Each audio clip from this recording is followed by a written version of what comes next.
Bonjour et bienvenue à toutes et tous pour ce nouvel épisode du film de trop pour ce mois de juin 2026. Bonjour à tous les trois autour de cette table. Bonjour. Bonjour. Bonjour.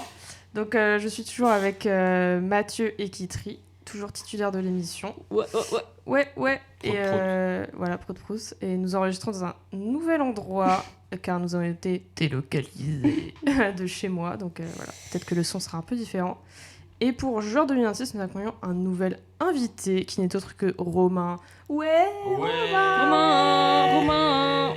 Romain. Il fait coucou de la main. Bonjour. Romain. Bonjour. Je vais dire que ça. Ok, et bah écoutez, nous allons commencer par la traditionnelle question. Romain, si tu donnes 2-3 films pour te présenter, tu donnes quoi en fait? Alors, en premier Alien, parce que Ouais. c'est le meilleur film du monde. Du monde. Voilà. Non, c'est mon film préféré. Et ensuite, on verra à la fin. Oh non, il spoil. Et ensuite, bah du coup, je dirais Princesse Mononoke, parce que je trouve que c'est le meilleur Miyazaki. Je suis bien d'accord avec toi sur ce coup-là. Et un jour, il faudra qu'on Toi, en tu parle. détestes, toi. Tu détestes. faudra qu'on en parle. Putain. Mais je suis le Ah, moi, seul j'adore. dans le monde Ouais. entier à Non, détester. en vrai, je pense qu'il y a 2 teams, mais c'est vrai que la tienne est un peu minoritaire. Ah bah, putain. T'es une Puis bah, vu minorité. qu'il en faut quand même un troisième, je vais dire Independence Day. Parce qu'il faut bien Salaud. sortir un Emmerich tant que je suis là. Putain, le salaud.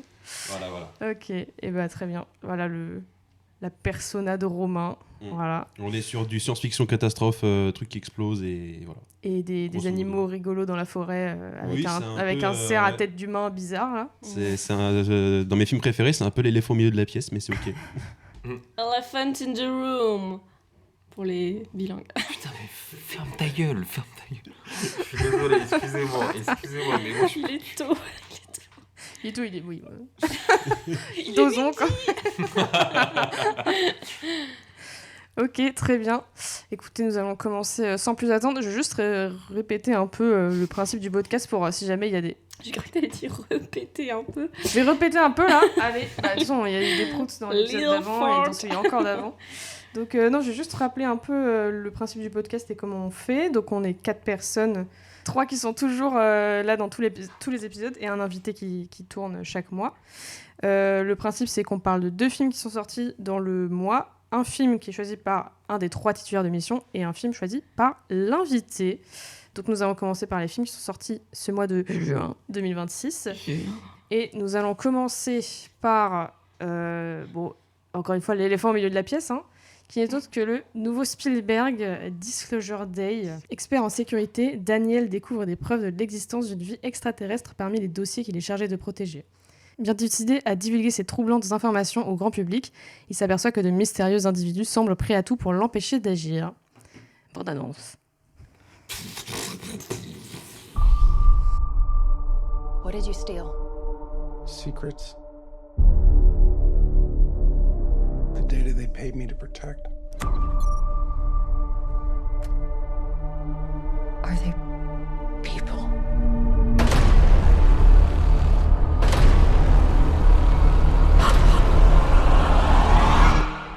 No.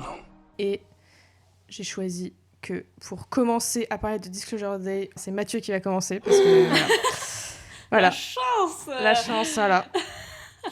Il a gagné. rapidement, Disclosure Day, une de mes plus grosses attentes, moi, de l'année. Ah, de l'année, Vraiment, en vrai, genre. c'était dans mon top 5. Genre, t'as Dune, t'as l'Odyssée, et en troisième, t'as les Disclosure Day. Non, j'adore Spielberg. C'est mon réalisateur préféré. Il n'a aucun film dans mon top 10. Mais le réal, genre, je suis fan absolu. Ces films, beaucoup moins, mais bon. C'est une relation particulière avec Spielberg, ok. Non, j'adore le mec. Et donc, j'y suis allé avec beaucoup de hâte. Surtout que les bandes annonces m'avaient un peu hypé quand même. J'étais en mode let's go. Un peu d'aventure, un peu de frisson, un peu de mystère. Un peu d'alien. Quel est ce... Quelle indignité. Quelle indignité, quelle est cette proposition? Non, bah, moi je suis passé à côté, voilà. En fait, j'ai compris que ça allait pas quand toute la première heure, ça passe son temps à construire un mystère qui n'en est pas un. Parce que même si t'as eu la chance de passer à côté de la promo et de la bande-annonce, quel mystère il y a là? Quel mystère il y a? Enfin, tu vois le film et ça passe, mais 1 heure. Ça marche sur 10-15 minutes. 1 heure! Et là, je me suis dit, merde, le film, il va déconner. En plus, le film est vraiment long. Je sais plus combien de temps il fait 2h30, je Presque crois. 2h30. Ouais, c'est ça, c'est pas mal. Hein, mais... Voilà.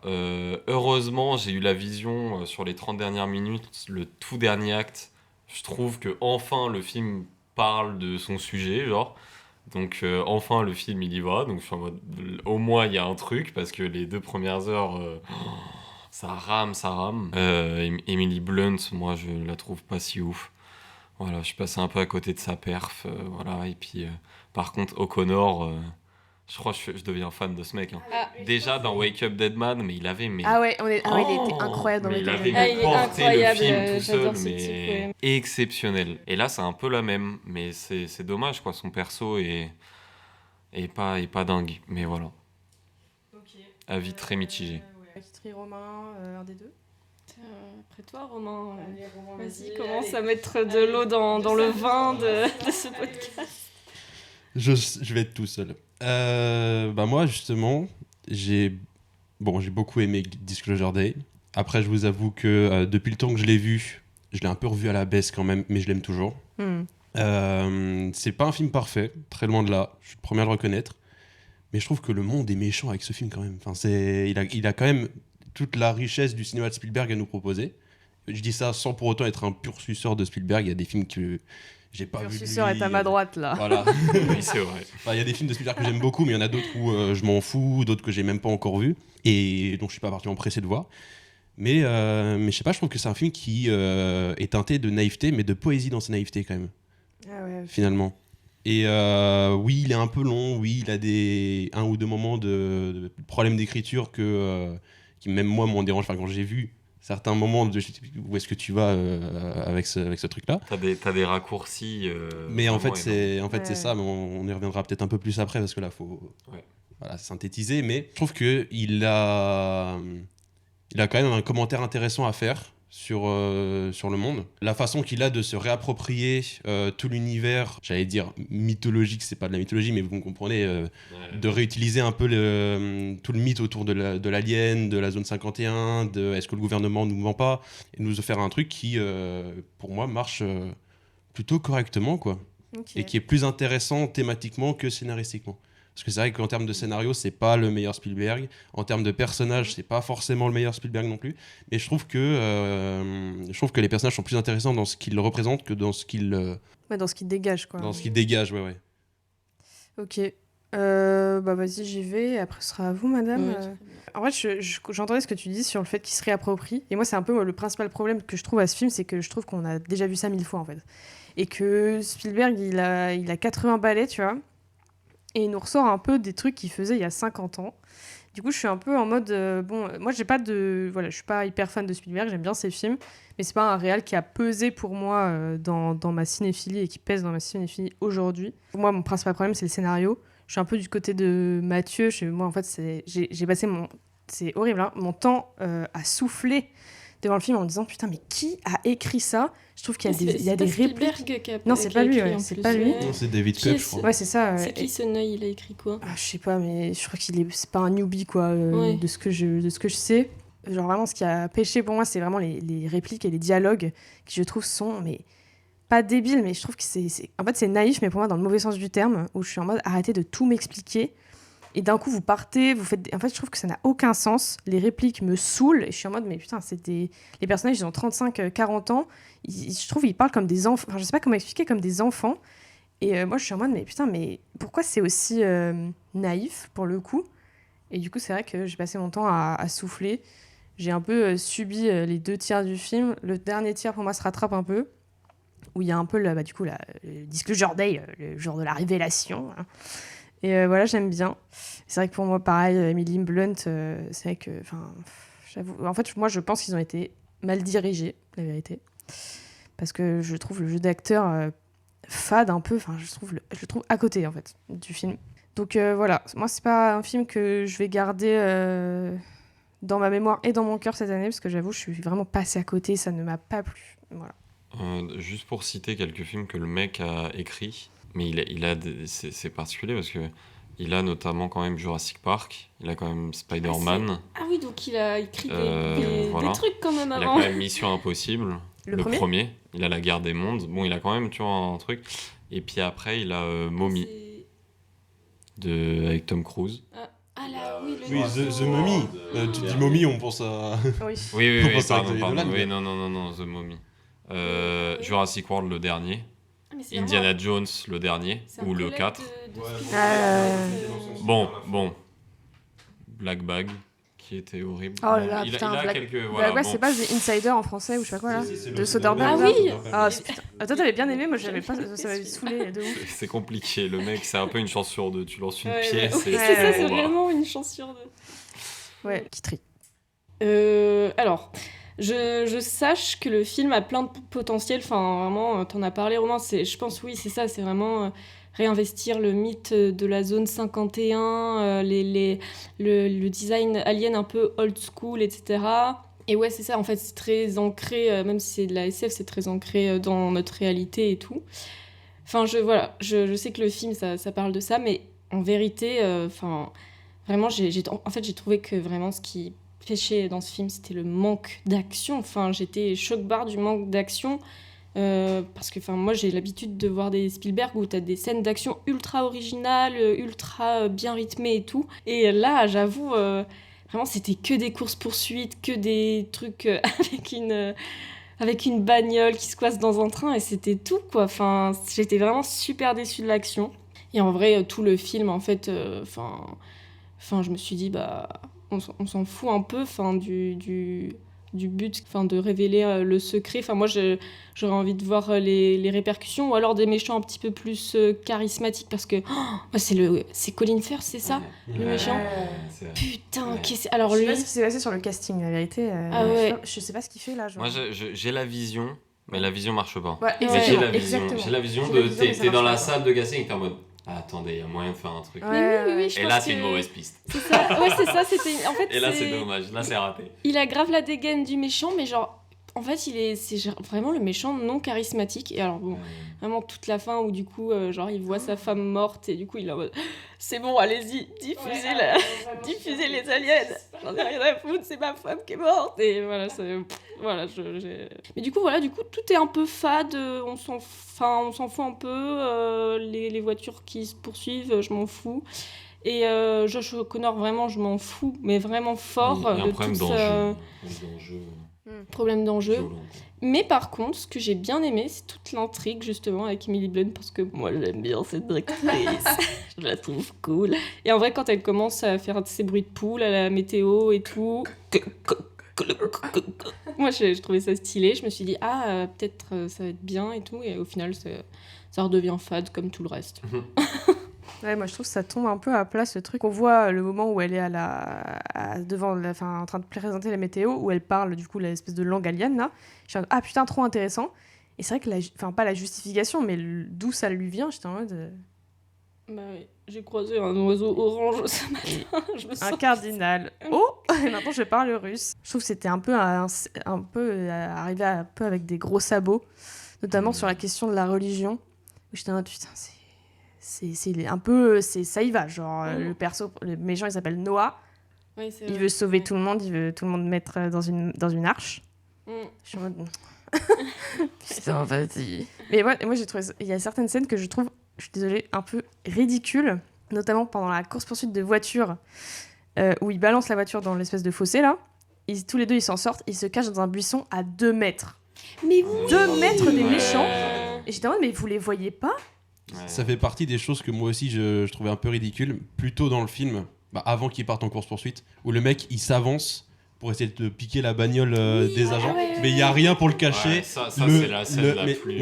même le travail du son n'a pas retiré ou adouci les bruits de pas sur les feuilles mortes et trucs comme ça. Et ça faisait vraiment un peu genre jeu vidéo où même si t'as le PNJ au fond qui te voit, t'as genre 3 secondes avant que le mec il te calcule vraiment. C'est un peu ça ridicule, j'avoue. participe au fait que les méchants sont mauvais, quoi. Ouais, les méchants sont Ça mauvais. participe à genre. ça parce que t'es Oui, vraiment en c'est mode vrai, là les il s'en méchants sort, là sont- c'est compliqué. Après, moi, les méchants, je les déteste pas parce qu'ils sont vraiment considérés comme comme une entité Oui, c'est vraiment sûr. sombre. Ouais, Le gouvernement, quoi. Oui, c'est ça. Gouvernement américain. Oui, mais comme c'est le rempart au Disclosure Day, Et le rempart est nul. Genre, c'est pour ça l'enjeu marche tellement pas. Parce que Ouais, tu sais c'est qu'ils ça, vont y c'est arriver. ça. Ils sont nuls. Ils voient même pas un mec qui est en train de ramper à 1m2. Ils sont 40. Et il en fait- prend la voiture et tout. Enfin, t'es en mode juste. Ouais. Évidemment que ça va arriver. Enfin, là, c'est limite, là, il rentre dans n'importe quelle radio. Il balance l'info. Ouais, c'est ça, ouais. Surtout le ils sont moment trop où, mauvais, où genre. t'as l'espèce d'illusion qu'ils les ont capturés. Ils se voient tous les deux, donc Emily Blunt et Josh O'Connor, et ils sortent 5 minutes après. En mode, non, laissez-les passer. Je suis en mode, mais faites au moins semblant, je sais pas, tu vois, genre... Enfin, c'est vrai que je trouve que les enjeux sont... En fait, à aucun moment, moi, je trouve qu'il y a du suspense. En mode, est-ce qu'ils vont y arriver, est-ce qu'on va s'en sortir? Pour moi, c'est écrit d'avance, et tu sais déjà ce qui va se passer. C'est vraiment un pétard mouillé. Voilà, c'est ça Ah, que c'est bien, ça. c'est vraiment un C'est pétard bien, ça. mouillé. Mais moi, je trouve pas, parce que je trouve que justement, les ambitions du film sont pas forcément là. Genre, pour moi, c'est pas un film d'action, comme tu disais. Et pour ce qui est du mystère autour des aliens que tu vas dire, pour moi, c'est pas un truc qui dure justement très vite. Il montre, notamment à sa copine, là, quand ils sont dans la planque, que c'est des aliens. On a clairement les images d'archives des extraterrestres où on nous montre le design, etc. Pour moi, le but, c'est pas de garder le mystère sur qu'est-ce qu'il va y avoir. D'autant que la bande-annonce nous a déjà un peu spoilé. Franchement, je trouve la dimension de mystère là. Franchement, le moment où il monte là dans la planque, franchement, ça a 1 heure de film. Hein. Ouais. Au moins 3 quarts d'heure.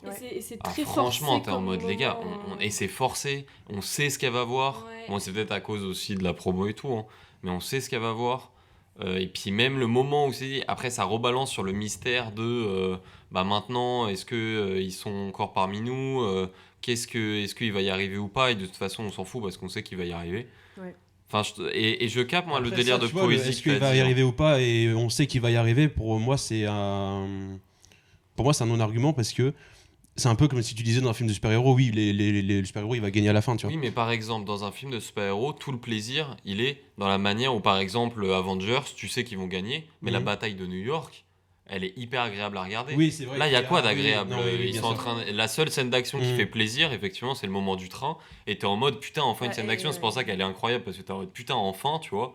Et puis ça repart. Bah, honnêtement, j'ai trouvé que la scène où ils rendent invisibles les camions de pompiers et tout ça était assez marrante à regarder aussi, en vrai. Mais ça fait partie de ce que je vois dans le côté un peu gaguesque d'un Spielberg, quoi. Ouais. Gaguesque et magique d'un Spielberg, comme je sais pas, un E.T. qui fait voler des bécanes. Ah ouais, de ouf. C'est juste qu'il y a que ça, quoi. Ouais, mais là, tu vois, par exemple, dans E.T., moi, j'aime E.T., et je trouve que c'est magique et ça marche super parce qu'on a de l'empathie pour les personnages. Là, les persos, je m'en fous. En vérité, je m'en fous. Je m'en fous de ce qui... Et enfin, je trouve qu'il y a aussi des scènes dans ce film qui sont démesurément longues pour ne rien faire. Exemple, quand il lui dit casse ton téléphone, elle sort de la voiture, elle le balance, elle le pose Oui, par ça, terre, c'est long, roule ouais. dessus, roule derrière. Je suis en mode, mais pourquoi vous me montrez ça pendant Ouais. 5 minutes? Et il y a aussi la scène de torture, un peu entre quand le méchant prend possession de la meuf là de Josh O'Connor.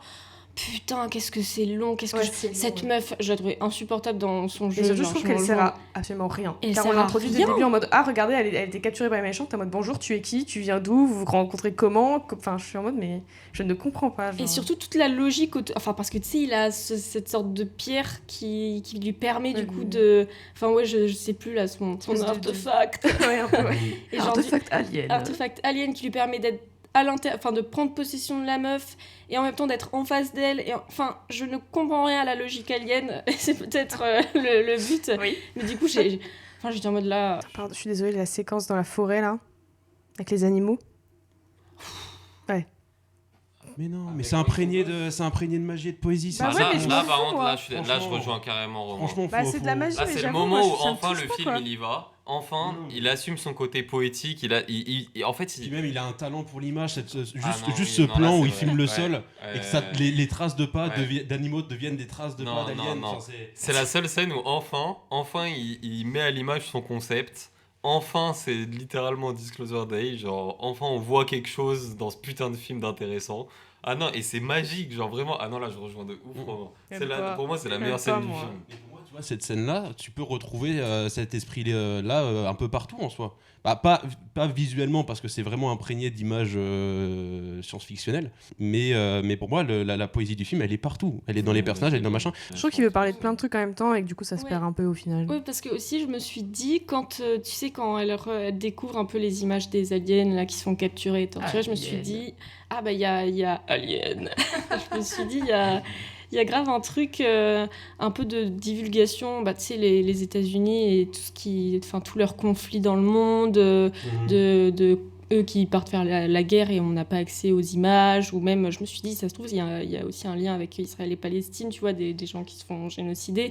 Je me suis dit, ça va être un propos aussi sur ces images-là qu'on cherche que des gens essayent de divulguer, mais que le gouvernement... voilà, mais même les lanceurs d'alerte. Oui, ça, lanceur d'alerte. Et même ça, je trouve que ça va pas jusqu'au bout parce que... C'est un peu timide, ouais. C'est un peu timide. Les scènes de capture des aliens, elles sont très frileuses. Moi, je me disais, tant qu'à montrer que le gouvernement, c'est des salauds, montrer que c'est des salauds vis-à-vis des aliens et aller au bout de votre propos. Mais même ça, juste, ils les capturent, ils les gardent, ils sont un peu méchants, mais ça va pas au-delà de ça. J'aimerais revenir sur la musique de John Williams. Il a 94 ans. 94 Oui, 94, il faut qu'il arrête, là. Il ne sait plus composer. Non, mais là, ça se sent, il est sur son lit. C'est Mozart en fin de vie, il est juste en train de dicter son truc. Non, mais la musique, vraiment, je vous jure, la musique, à un moment, je me suis fait la réflexion, mais au bout de 15 minutes, j'étais en mode, mais ça va pas le faire du tout. Genre là, ça manque mais tellement de choses dans la musique. Et j'étais en mode là, vraiment, et ça représente tout le film. Parce que pour moi, c'est un film qui essaye de se donner un rôle, qui essaye de se donner un truc un peu grandiose. C'est le retour de Spielberg avec les aliens. Et au final, pétard mouillé, ça passe à côté, quoi. Ouais. Puis excusez-moi, mais les flares, le retour je sais, oui. Moi, c'est aussi. vrai que j'avais l'impression d'avoir essuyé mes lunettes avec une tranche de jambon, tellement j'avais l'impression qu'il y avait des traces de gras dessus, tu vois. J'étais en mode, mais c'est vrai que... Et moi, j'ai pas de problème avec ça, voilà. Mais là, c'est vrai que quand le flair prend plus de place que les personnages, j'étais en mode, bon là, il s'agirait de doser quand même. Là, voilà, dosons. Genre, je suis aveuglée, carrément. Mais non, voilà, à part ça... C'est vrai que la musique... John Williams, putain, laissez-le tranquille. Laissez-le tranquille. Mais pour moi, du coup, pour finir un peu là-dessus, Spielberg, c'est un réal qui fait des films chaleureux, quoi. C'est quelqu'un qui a envie de faire rêver, qui a envie d'emmener les gens dans un ailleurs, sauf quand il fait la liste de Schindler. mais voilà. Et en fait, pour moi, justement, ce film, c'est plus, ça va plutôt aborder la question du besoin, enfin de la nécessité d'essayer de se comprendre les uns les autres en tant qu'être humain, tu vois. Ah oui, ça je suis totalement d'accord. Il y en a un qui a la science dans sa tête, l'autre qui est fait pour comprendre l'autre au point d'en parler toutes les langues, de leur faire voir des choses qui leur permettraient de se sentir bien, etc. C'est pour ça que, oui, pris tel quel, premier degré, toutes ces séquences où elle fait voir des proches à tous les soldats et soudainement ils s'écartent et t'as l'impression qu'ils sont plus capables de faire quoi que ce soit. Enfin, pris tel quel, tu fais, ouais, c'est un peu Deus Ex Machina. Juste le Messie, en fait. Mais ce que ça raconte poétiquement, moi, ça m'intéresse, quoi. C'est au lieu de se faire la guerre, pour ça que c'est aussi présent malgré tout dans le film, le conflit dans le monde, etc. Au lieu de se faire la guerre pour rien, juste des soucis de compréhension, etc. Ouvrons les yeux, essayons de s'écouter, essayons de se comprendre et essayons de réaliser aussi qu'on est minuscule dans l'immensité des étoiles. Faites l'amour, pas la guerre, quoi. Genre. Mais c'est naïf, ça a déjà été vu, mais que Papy Spielberg il fasse encore ça aujourd'hui, alors qu'on a un monde où il y a des guerres tous les 4 matins et des gens qui se comprennent pas, moi ça me parle. Okay. Et ça m'a touché. Et notamment la fin, quand il y a le fameux Disclosure Day. Franchement, ça m'a eu au point où j'ai failli faire une Durandal et avoir une petite larme. Tu vois, genre. Oh non. J'ai juste eu les yeux humides. Les yeux humides. Mais vraiment, j'étais en mode. Ouais, non, je suis pris dans le truc. C'est. Mais je sais pas, en fait, la poésie me parle et je suis à fond dedans. Ouais, ok, mais ça sent. Mais clairement, oui, pas le meilleur Spielberg, ça pour le coup, on va être d'accord. En termes de film de science-fiction, dans La Guerre des Mondes qu'il avait fait avec Tom Cruise est bien meilleur. Ah ouais, c'est vraiment bien. Toi, t'aimes pas, toi? Si, okay, moi si, je l'avais revu. Ah, t'aimes bien cette Hera Ouais, c'est l'Hera. Ah non, par contre, l'Hera me dérange énormément. Le film, j'aime bien, mais l'Hera, ah non, c'est catastrophe. L'Hera Tom Cruise 2000. Ouais, horrible, atroce. En plus, j'ai vu que pour Disclosure Day, Tom Cruise était bizarre parce qu'ils sont plus amis avec Spielberg, mais Tom Cruise était vraiment en mode allez voir Disclosure Day, il est trop bien, gna gna gna. Je suis scientologue. Vraiment. C'est un kiffeur de cinéma. Hein. Oui, c'est vrai. Attendez, je vais juste faire pause 2 secondes. Petite poule. On a repris. Hein. Ok. Et donc voilà, c'était Disclosure Day de Steven Spielberg. Voilà, ça a été assez mitigé notre avis dans cette équipe. Et nous allons passer à un deuxième film qui n'a rien à voir, qui est sorti ce mois-ci, qui n'est autre que Backrooms de Kane Parsons. Clark, vendeur de meubles qui tente de faire marcher son affaire difficilement, découvre une étrange porte dans le sous-sol de son magasin. I found something in the store. Okay. What did you find? The place.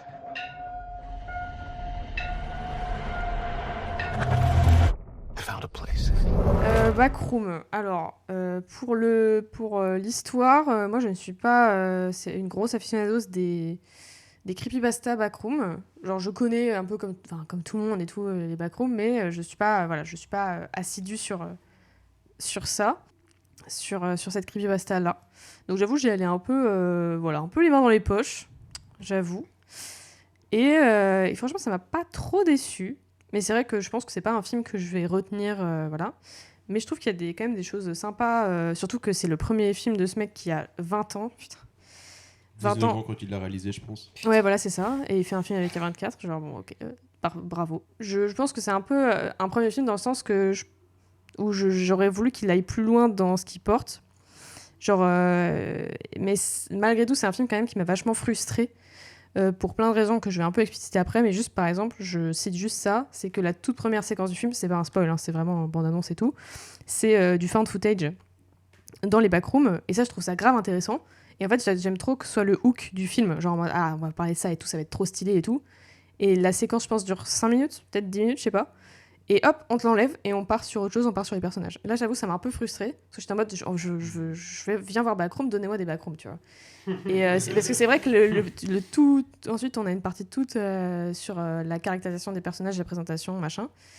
Et la partie, je pense, dure une bonne 30aine de minutes, 20-30 minutes. Et je trouve ça un peu trop long pour l'effet qu'elle en fait à la fin. Je trouve qu'elle utilise pas trop, que le film n'utilise pas trop ce qu'il introduit en fait. Mais non, en vrai, sinon, film sympa, mais c'est vrai un peu frustrant dans dans sa présentation des backrooms, dans ce qu'ils en font et tout, mais en vrai, franchement, pour un premier film, je ne peux qu'applaudir ce mec, hein, franchement, il sort de nulle part, quoi. Donc, voilà. On aimerait que ça arrive à tout le monde ici. Hein. Ouais, bah oui.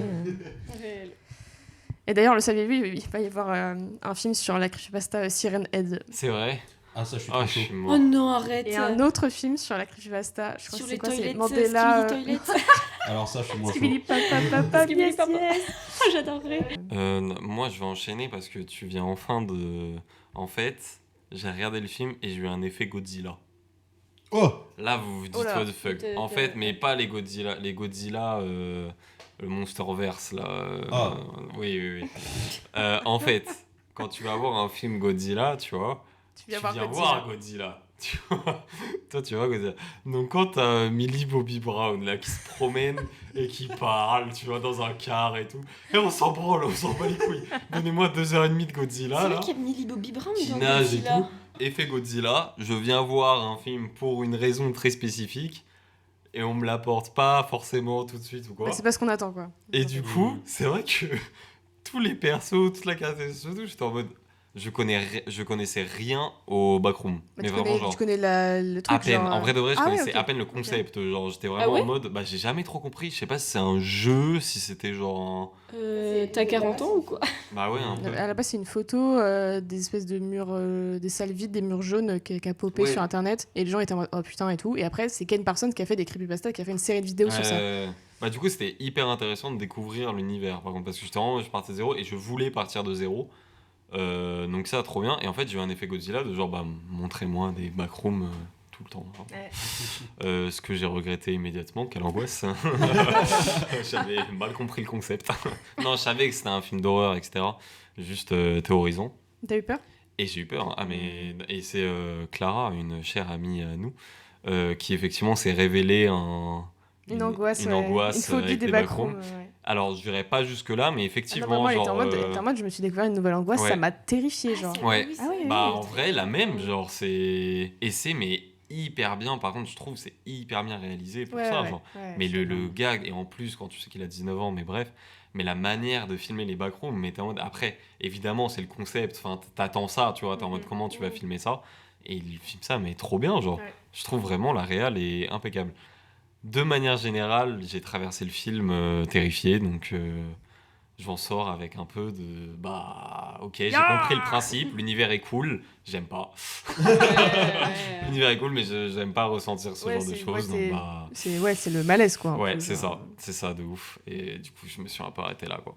Non, moi j'ai bien aimé. J'aime bien aimer Backrooms, même si je sais quels sont ses défauts, etc. Mais moi en vrai, j'ai trouvé que la réal était vraiment bien faite. Vraiment, il a super bien construit ses espaces, ses décors, les lumières pareilles. Tu sais, le plan où elle arrive dans le sous-sol de son magasin et que t'as un peu la lumière jaune tamisée et en même temps bleutée et t'as tout Ouais, la lumière est vraiment stylée. Hein. Vraiment, la lumière est super bien travaillée. C'est vraiment... Enfin, ça fait vraiment plaisir à voir. Et vraiment, ensuite, quand il est dans... Enfin, quand on nous emmène dans les backrooms, je trouve que c'est vraiment... Enfin, t'as vraiment toute une séquence où il y va, quoi. Genre... Et c'est vrai que quand tu vois cette séquence, tu te dis « Ah, j'aurais aimé en voir plus, en fait. J'aurais... » Mais un peu... mais je pense que c'est un peu le... Comme notre génération, c'était une sorte de doom scroll, c'est-à-dire vraiment tu t'enfonces dans les backrooms, c'était en mode j'ai pas envie de m'arrêter. Ouais, c'est ça, ouais. Et En fait, t'as envie de voir les pièces d'après, les pièces Ouais. d'après, encore d'après, pour voir si tu vas tomber sur un truc. Ouais, ça faisait que, en fait, tous les trucs rajoutés autour, genre ce mec qui est en dépression depuis qu'il est plus avec sa femme et qui va voir la psy, en fait, tout devient très superficiel Ouais, c'est ça. et du coup, on vient pas pour ça. Et du coup, c'est même l'argument facile de « Ah bah tiens, les backrooms, en fait, c'est C'est le le reflet subconscient, de mon antériorité, etc. » Et alors qu'en fait, ça aurait pu vraiment reposer juste sur une histoire toute simple, genre juste cette meuf qui a des problèmes dans son enfance et qui se souvient d'un espace ultra exigu où elle vivait avec sa mère. Moi, j'ai trouvé ça super intéressant. C'était vraiment le truc que je pense qu'il fallait juste se reposer dessus dans le film. Et après, tu développes et tu lâches pas les backrooms, quoi. Mais voilà. Mais sinon, ouais, c'est vrai que toute l'histoire autour est un peu superficielle. Tu t'en fous un peu et tu t'attaches pas au perso, pareil. Fait Godzilla. Effet Godzilla. Godzilla. Ouais, c'est réel, hein. Moi, pour le coup, j'ai un petit passif avec le Avec les backrooms, court-métrage. je suis tombée dedans quand j'étais petit. Ah ouais, voilà, exactement. Non, mais juste le premier court-métrage qu'il a fait, parce qu'en fait, toute la série de trucs qu'il a fait, je l'ai découvert vraiment peu de temps avant la sortie du film. Je pensais qu'il avait fait qu'un seul film. Mais c'est juste que c'est un film, et je passe un petit coucou à mon copain Nathan. Bonjour Nathan. Salut, Si jamais, Nathan. si jamais t'écoutes, si jamais tu passes par là. C'est lui qui m'a fait découvrir ça, où genre on matait ce genre de vidéos un peu étranges chez lui, tard le soir, dans un état un peu second. Et puis soudainement, il me met les backrooms et Oh, on a l'ambiance. bien tripé. Oh, Ouais, l'ambiance. on a tripé, Mais du coup, j'avais le matériel de base et je me suis dit, mais en fait, ce mec-là, il est jeune, il vient de percer, ça allait assez rapidement, on lui confie un gros budget, un gros machin. Comment est-ce qu'il va adapter son truc au médium du cinéma? Comment est-ce qu'il va écrire son histoire? Comment est-ce qu'il va penser ses cadres? Comment est-ce qu'il va penser son montage, son rythme? Enfin, tout en fait. Et je trouve que, grosso modo, il s'en sort vraiment pas trop mal parce qu'à cet âge-là, c'est bien de souligner, t'as souligné la lumière, moi c'est le cadre aussi On dit qui ça me... comme on était des anciens, quoi. Alors qu'on Ouais, a vraiment. 23 Ouais, et non, 24. Oui. Non, Mais ça fait qu'en plus, je trouve on est encore plus légitime à dire que c'est dingue. Mais du coup, ouais, comme tu disais par rapport à la lumière, moi c'est le cadre que je trouve vachement intéressant où genre il crée des cadres ultra réfléchis, ultra symétriques Ouais, de ouf. dans ouais. un environnement qui est asymétrique au possible. Ouais. Et ça crée un truc vraiment très intéressant à ce niveau-là. Et je trouve que dans ces deux premiers tiers, il arrive parfaitement à mélanger adaptation au cinéma où il essaye de créer une histoire. Bon, après, je reviendrai un peu plus sur ce qui peut me gêner ou moins, sur l'écriture des persos et tout ça, mais vous avez déjà un petit peu relevé, hein, les trucs de trauma et machin. Mais à la limite, il a un bout d'histoire, il a des personnages un tant soit peu construits pour qu'on puisse au moins s'intéresser à eux. Et tiens, s'ils sont perdus dans les backrooms, on va peut-être serrer un peu les fesses et essayer de croiser les doigts pour qu'ils survivent. Et en même temps, t'as ces séquences de fan footage qui sont les meilleures séquences du film, quoi. Mais d'ailleurs, la première séquence de la séquence d'ouverture, pareil, hein, j'ai eu les chocottes tout de Ouais, suite. franchement bien. Hein. Il y a eu le jumpscare, je l'attendais de ouf et il m'a quand même eu. La mouette, là. Non, pas la mouette. le- Vraiment le- le monstre. le jumpscare qui conclut la scène. Vraiment, j'étais en mode miskin, je me suis préparé, pourtant je me suis quand même fait avoir. Coup dur. Mais voilà. Et le problème, c'est que t'as le dernier tiers. Ouais. Et là, je le trouve. T'as l'impression que c'est un producteur qui a repris la main, qui a fait bon gars, faut que tu fasses un truc un peu plus compréhensible. Il faut raccrocher les wagons, Ouais, amène c'est ça, du lore, et- il faut machin. Et... Vraiment. Ouais. Et il faut un Ouais. gros monstre et on le sort de ton trou de balle. Mais le dernier tiers m'a un peu déçu et surtout, en fait, à trop vouloir expliquer le fonctionnement Ouais, des backrooms alors qu'il n'y a pas besoin. Ce qui est ultra tragique, je trouve, c'est que dans les thématiques que le film cherche à aborder avec les traumas et les machins et ça s'est passé et tout, en soi, ça marche. Mais ça se fait au détriment du mystère des backrooms, quoi. Ouais. Donc ça me dérange. Il aurait vraiment dû faire une fin ouverte, je pense, en vrai. Ouais. C'est ça. Pour que vraiment tu continues à penser, tu te demandes à ce qui s'est passé de cette psy, de ce type, voilà J'ai quoi. même envie de dire, ça irait mieux avec le concept Alors, même des backrooms. Une fois Oui, ouvert. et Ouais. on parlait de Clara tout à l'heure, je crois que c'est Clara qui m'a dit ça, qu'ils allaient faire une suite. Ah ouais. Ah ouais, putain. Ah les bâtards. et En elle même m'a- temps, il marche tellement Ouais, bien. ouais, je crois. elle m'a aussi dit un truc que je trouve Bah, il a pas... fonctionné à fond aux États-Unis en tout cas. Je sais Ouais, pas si ouais. en France. Je sais pas trop, j'avoue, je Mais sais pas tu sais, trop avec regardé la les chiffres. canicule, je pense que ça a dû bien marcher. Ouais. Hein. Ouais. Mais non, mais elle m'a aussi dit un truc qui est assez intéressant, c'est vrai que je pense qu'elle a pas tort, c'est que peut-être que les acteurs sont un peu trop connus pour Ouais. l'effet niche des backrooms Mhm. qui soit voulu, tu vois. Parce que c'est vrai que tu vois Renate Reinsve et tout, et t'es en mode... Moi, je pense que s'il y avait eu un peu des nobody, tu vois, des gens qui sortent de nulle part et tout, ou alors qui viennent de ce milieu-là, qui connaissent la creepypasta, machin, je pense que ça aurait vraiment... En tout cas, ça m'aurait vraiment plus accroché. Et en fait, il y a un autre truc que je me suis... Ou pareil, j'aurais aimé, mais après, bon, voilà, le film est tel qu'il est, et c'est bien aussi, c'est que j'étais en mode, mais je croyais que les backrooms, c'était un endroit où tu tombais, en mode un glitch dans la réalité, tu vois. À la Genre, base, c'est ça. Ouais. voilà, c'est ça. Dans Et le la- court-métrage d'origine, c'est un bout qui Oui, fait voilà, c'est ça. un court-métrage entre potes et soudainement. tu sors Voilà, nulle et moi part, j'étais il en mode est putain, en fait ça, moi je trouve ça terrifiant. C'est-à-dire qu'à tout moment, tu tombes dans les backrooms et tu ne peux pas sortir. Et je trouve ça incroyable. Et là, en fait, le fait qu'il puisse faire des allers-retours, parce que du coup, le personnage principal, Clark, trouve une porte pour aller au backroom, dans les backrooms, dans son sous-sol de magasin. Et le fait qu'il puisse aller, venir, pour moi, ça perd vachement de son sens. Parce que je suis en mode, en fait, ce qui est terrifiant dans les backrooms, c'est que tu peux pas sortir et tu sais pas, tu peux pas retrouver ton chemin, tu sais pas où t'es. Et je suis en mode, ça vraiment, c'est l'angoisse, tu vois. Ça vraiment, c'est l'enfer. Et du coup, moi, j'étais un peu en mode, ils sont en train de faire un urbex, quoi. Là, ils font un urbex des backrooms. un peu, ouais. Donc c'est vrai que si vraiment s'il avait été bloqué et qu'on aurait senti bien plus le fait qu'il y ait quelque chose et qu'on voit bien plus tard la créature ou qu'on voit bien plus tard que ses copains ils se sont fait défoncer la gueule, ça m'aurait vraiment, je pense, plus accroché, un truc un peu vraiment de tension où vraiment t'es sur les nerfs pendant 1h30. Le film fait effectivement un carton monumental. En France aussi. Ouais, Ok. Ouais. partout, de manière générale. En France, là, il va dépasser le million d'entrées. Et il rentre dans le top 15 des plus gros succès horrifiques en France de tous les temps. Ah Santé. ouais. Et il a fait un record pour son premier week-end pour A24. Il a fait 81 millions pour son premier week-end, ce qui est un record absolu.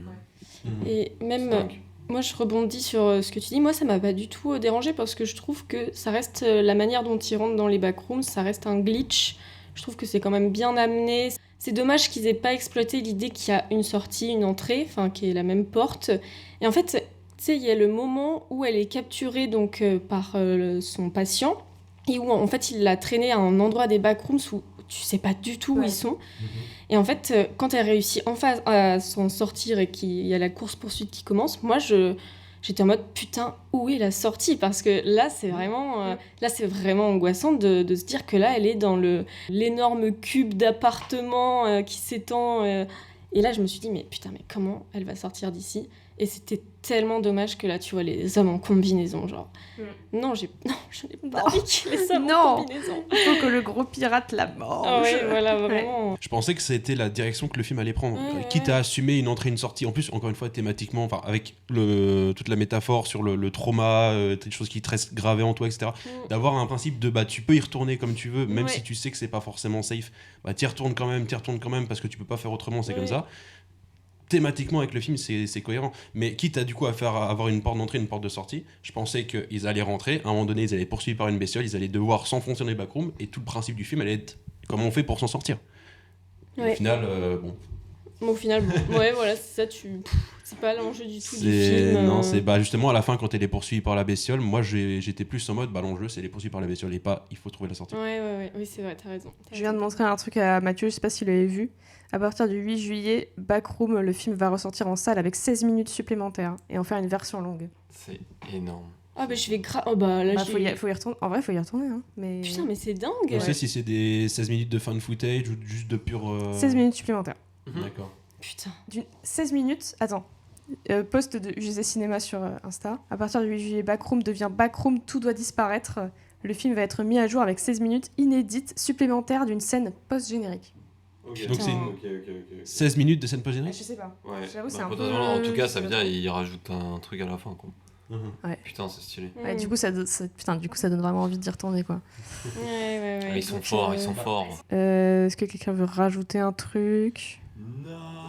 Moi, j'ai bien aimé la musique. Ah, la musique. La musique de fin, Boards of Canada. Boards of Canada, Arthur, c'est pour toi, fan d'Afex Twin et tout. Une sorte de nappe un peu de son et tout. Feliz Navidad.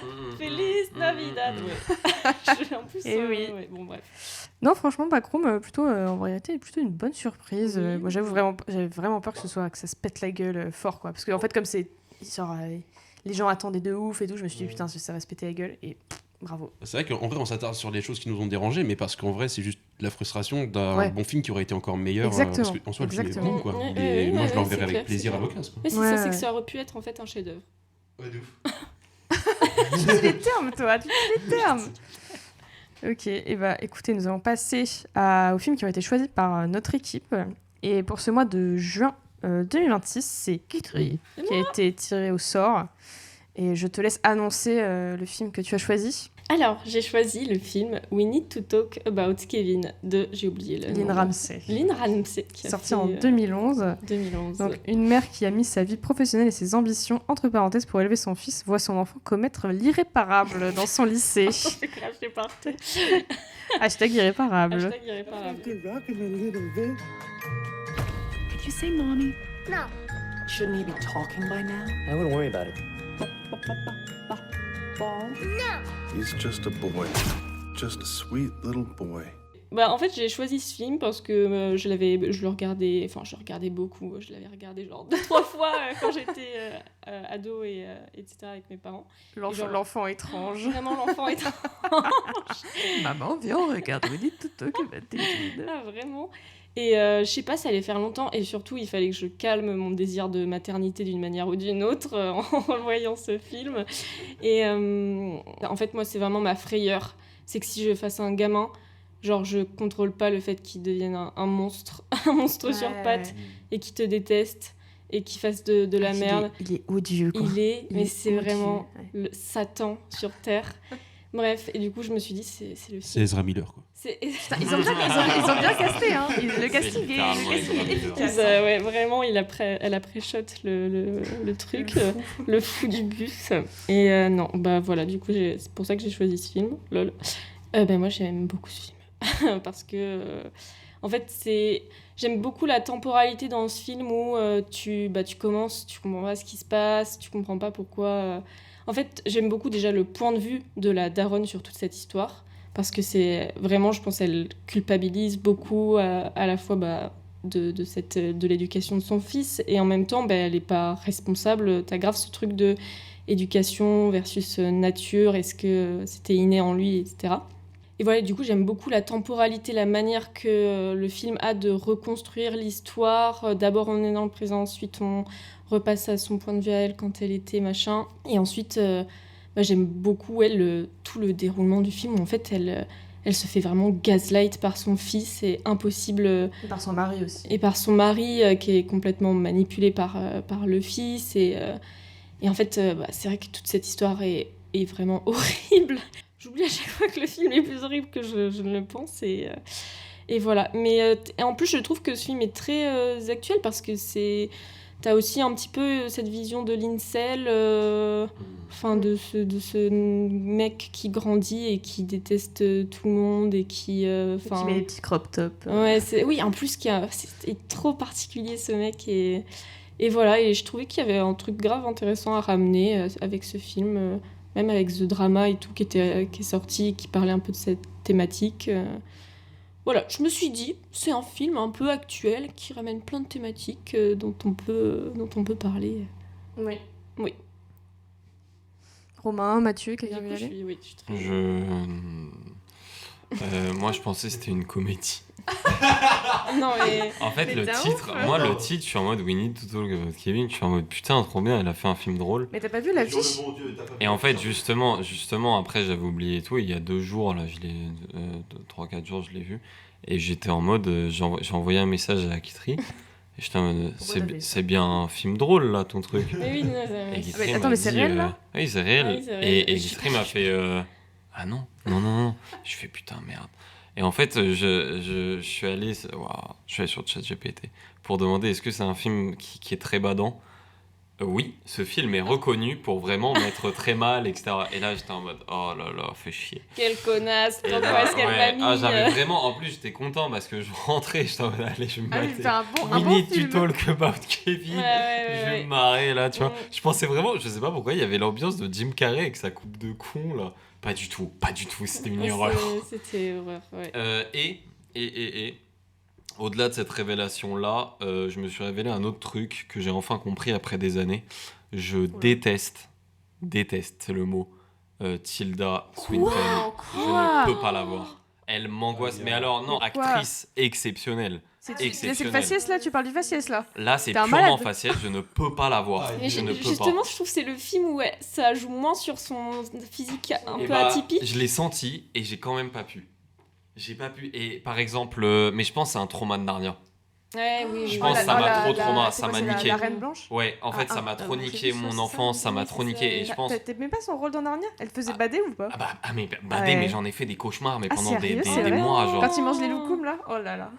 Évidemment, Ah, mais mais qui, oui, tu mais m'en as parlé en plus. mais c'est Ah, mais c'est vrai, une scène, c'est mais vrai. moi, mais ça m'a défoncé, genre. C'est vrai? Oh, Est-ce que tu j'en t'es avais parlé. identifié au personnage d'Edmund? Je sais plus, en tout cas, je me suis pas identifié à elle, ça c'est une certitude. bah, Je peux pas. Et du coup, là, la revoir dans We Need to Talk About Kevin, j'étais en mode là, y a rien pour moi, c'est terminé. Et je comprends le film qui t'achève. Les thématiques sont folles parce que effectivement, ça parle de maternité, ça parle de. Oh là là là là, ce gamin. Ce gosse. Mais Ezra Miller est fou par contre dans le rôle. Ezra Miller est fou. Tout court. Tout court. Hein. Je pense que c'est important de le préciser. Moi, c'est dommage parce que c'est vrai que le dernier film que j'ai en tête de lui, C'est c'est The The Flash. Donc, c'est lui qui met des bébés dans des micro-ondes au ralenti. Donc, forcément, Masterclass. ça m'a un peu. Voilà. Mais le film est badant. Mais à ce que j'ai passé un horrible moment. J'ai reconnu les qualités thématiques. Je m'arrête là parce que vraiment. En fait, mais ce film-là, il faut l'appréhender. Même chose Faut être prêt, en qu'Incendie, fait, hein. il faut être prêt. Ouais. Il faut que tu te poses et il faut que tu te dises ok, là, je vais tank un film. Je vais m'en souvenir toute ma vie, ça va être fou. Mais là, je vais tank. Tout le film, j'ai refusé à tank et du coup, j'ai passé un moment qui était vraiment pas bien. Donc, je suis passé complètement à côté. J'ai pas aimé du tout, pareil, ressentir ce genre de choses à ce moment-là, cette soirée-là, alors que je m'attendais à voir Jim Carrey avec une coupe de con, quoi. Voilà. Non, ça c'est C'était Dumb and Dumber, tu t'es trompé. Tu t'es trompé, je crois. C'était Ezra Miller en fait. Mais c'est bien parce que ça te coupe bien, effectivement, tes Ah envies bah, de maternité. Hein. toi qui- ah ouais, franchement. Tu vois le réarmement démographique de Macron bah là? là, tu lui tu montres ça, montres je pense ce que film à tout le monde. tu choques un coup là. C'est fini. Bah écoute, moi aussi j'ai du mal avec le film. Putain, les deux hommes dans la pièce qui n'aiment pas le Ah ouais, sur une Alors mer. c'est un bon film. Je peux pas dire le contraire clairement. Le truc c'est que je l'avais découvert pour la première fois pour un cours d'anglais à la fac. Ah ouais? Ouais. Waouh. Ouais. Il nous a montré plein de dingueries, mais alors ça faisait pas partie. En ce qui me concerne, bien sûr, parce que, encore une fois, le film, je peux pas dire qu'il est mauvais, loin de là. Il y a des trucs très intéressants au niveau de ces thématiques. Je pense que tout le monde le dira ici. Bah, moi, tu vois, je suis incapable d'être en empathie avec le film, parce que le point suivant, c'est que juste, j'arrive pas à rentrer dedans. Le film me laisse pas rentrer dans son histoire. J'arrive pas du tout. C'est juste, je suis à 1000 km de l'écran. Et je me suis dit... Je comprends, mais c'est parce que le film, il a un peu de mal à démarrer, on va dire. Il est un peu lent au début. Est-ce que c'est pour ça que t'arrives pas à... C'est vraiment juste l'ambiance même du film. Ouais, ok. C'est vraiment pas un truc qui va me parler. Je trouve que le film n'essaie pas de tu vois ce que je veux dire, de t'attraper comme ça. Ouais. En fait, je trouve que c'est Il est vraiment... un peu En fait, c'est tu prends ou tu chirurgical, prends pas. C'est ça. Et je déroule quand même. Et pourtant, il y a des films dérangeants auxquels j'adhère et tout. Bon, là tout de suite, j'en ai pas en tête. Mais alors, celui-là, je sais pas. Je me suis dit, tu l'as proposé, ça va être l'occasion de le revoir. Parce que du coup, moi, quand je l'avais vu pour la première fois, le temps est passé et au final, je l'avais un peu oublié. Et au final, en fait, ça me fait le même effet que la première fois que je l'ai vu. C'est-à-dire que je pense que d'ici quelques semaines, malheureusement, je vais un peu va l'oublier. Ouais. Mais c'est parce que je pense que mon cerveau n'a pas envie de retenir ce film. Mais, Attends, c'est un effort. Hein, genre. Après, j'avoue qu'il y a peut-être aussi certaines choses, mais c'est peut-être parce que je suis extérieur au film que j'ai ce ressenti-là, donc peut-être que tu pourras m'éclairer à ce moment-là. Mais je trouve aussi que c'est parfois un peu étrange dans la narration de comment est-ce qu'on jongle entre le présent et le passé. Je trouve que je comprends le principe elle se remémore constamment les événements du passé pour essayer de comprendre, pour essayer de machin, mais surtout parce que ça va rester gravé en elle à vie, c'est quand même son fils qui a fait ça. Mais je trouve qu'il n'y a rien dans les éléments du présent qui renvoie au passé. Il n'y a rien qui appelle les séquences du passé à avoir lieu. Et pour moi, c'est un enchaînement de présent-passé, présent-passé. Les scènes en soi, elles sont bien, mais je me dis, pourquoi à ce moment-là, tu décides de nous emmener dans le passé ? Pourquoi on reste dans ce passé aussi longtemps ? Mais encore une fois, c'est peut-être moi qui suis complètement passé à côté. Ça, pour le coup, j'exclus pas la... Je pense que c'est pas une question de où ça se renvoie, c'est juste le présent se déploie et dans la même temporalité, on va déployer le passé jusqu'à la scène de fin au présent, très perturbante. Ouais, non, moi c'est le premier film de Lynn Ramsay que je vois, je crois. Je ne connaissais pas du tout le travail de cette réalisatrice, mais j'avais entendu énormément de ce film. En fait, c'est vrai que le We Need to Talk About Kevin, je savais. Genre, voilà, je savais. Je savais que voilà, je voyais un peu l'aura que le film dégageait. Et moi, j'avoue, moi, j'ai pas de problème à me dire, je le laisse ce soir, c'est film badant, tu vois. Et voilà, y a pas de galère. Pas de galère, mais j'aime bien. Et du coup, c'est vrai que je lance le truc. Je suis en mode, putain, mais où est-ce qu'on va ? Je ne savais rien du film. Et donc, c'est vrai que le film se déroule. Et en fait, je sens que le film... Enfin, en fait, c'est hyper dur à expliquer. J'avais l'impression que j'arrivais pas à comprendre ce que le film me disait. J'étais en mode, est-ce que c'est moi qui surinterprète le fait enfin, l'espèce de message que... de quoi le film veut me parler ? Est-ce que c'est elle qui aura fait un enfant parce qu'il fallait faire un enfant avec son compagnon, machin, ils étaient dans le... Voilà, ils se sont dit, on est un couple, on va faire un enfant. Est-ce que c'est sur le fait que on parle pas des gens, mais parfois quand t'as un enfant, tu ne l'aimes pas de manière automatique, genre ça peut me prendre du temps à arriver, et c'est normal, genre, voilà. Est-ce que c'est ce truc sur une mère, ça doit automatiquement aimer son enfant à la première seconde où tu l'as dans les bras ? Est-ce que ça doit être facile ? Est-ce que machin ? Et c'est tout ce truc aussi autour de l'éducation... maternelle et tout, j'étais en mode, est-ce que c'est moi qui suis interprète, je ne sais pas. Après, je pense que le film veut parler de tout ça. Et c'est vrai que moi, j'ai passé un moment mais glaçant. Ah ouais, c'est vrai. En fait, le film m'a vraiment attrapé. Et c'était en mode, juste regarde. Et moi, j'étais en mode, je regarde. Après, je n'arrivais pas. Vraiment, je n'arrivais pas à enlever mes yeux de l'écran. J'étais en mode, mais qu'est-ce qui va se passer ? Genre, je ne comprends pas. Et ce que je trouve super fort avec ce film, c'est que moi, ça m'a mis dans un malaise. Et j'étais en mode, putain, en fait, je sais pas si j'aime bien ce qui se passe ou si je déteste, en fait. Et je pense que ça veut dire que ça a bien marché. Et j'étais en mode, c'est impressionnant parce qu'à aucun moment, il y a des scènes violentes, on va dire. Où on le voit faire des trucs. C'est que l'après ou la c'est ça, ou juste t'entends les personnages en parler, tu comprends qu'il s'est passé un truc, par exemple avec le desktop, là, avec la petite fille. Et en fait, tu les vois à l'hôpital. Et tu les entends juste en parler comme si t'étais toi aussi dans l'hosto et que t'attendais pour passer, et t'entends en fait qu'on dit ça. Mais c'est tout. Tu vois pas en fait, je sais jamais vraiment si c'est lui, si c'est elle, machin, et ça, je trouve ça hyper fort. Après, tu sais que c'est lui, parce que vraiment, le gosse est un sociopathe assumé. Et en vrai, le casting, enfin, moi, je le trouve assez impressionnant. Ouais, le casting est vraiment bien. Et je trouve le film très malin et très bien mené, dans le sens où t'as tout ce truc tu sais que le père est là, mais tu le vois pas tant que ça, parce qu'il bosse, et elle, non, tu vois, elle a arrêté de bosser pour s'occuper du gamin. Et quand il revient, le gosse, salut papa, et tout. Et quand elle est toute seule avec lui, elle est prise en otage par cet enfant de 6 ans, genre, vraiment. Je trouve qu'en termes d'acting, c'est vraiment impressionnant de la part de globalement tout le monde, même John C. Reilly. John C. Reilly, ouais. Il est très fort. Il est très fort, franchement. Pourtant plutôt un registre comique, John C. Reilly. Enfin, en tout cas, il est surtout connu pour ça, tu vois. C'est vrai que là, c'est assez impressionnant. Enfin, et puis le casting, putain, Ezra Miller. La vision, hein, Ouais, vraiment la la vision sur le background de ce type. Hein, C'est mais- un chouette le biopic. glauque, ouais, du- Chouette Pour moi, biopic. c'est la faute du film si Ezra Miller est devenu fou. Ah ouais, c'est pas improbable. C'est la faute du film si The Flash existe. Ouais. Non, puis le film a une manière aussi un peu comme je m'en suis réaperçue. Comment il s'appelle ce film de Jonathan Glazer là sur les nazis? Zone d'intérêt. La zone d'intérêt. Faut que je le vois. J'ai l'impression que la démarche était un peu la même, dans une moindre mesure pour Lynn Ramsey, mais où elle filme quand même un peu le truc à distance en fait.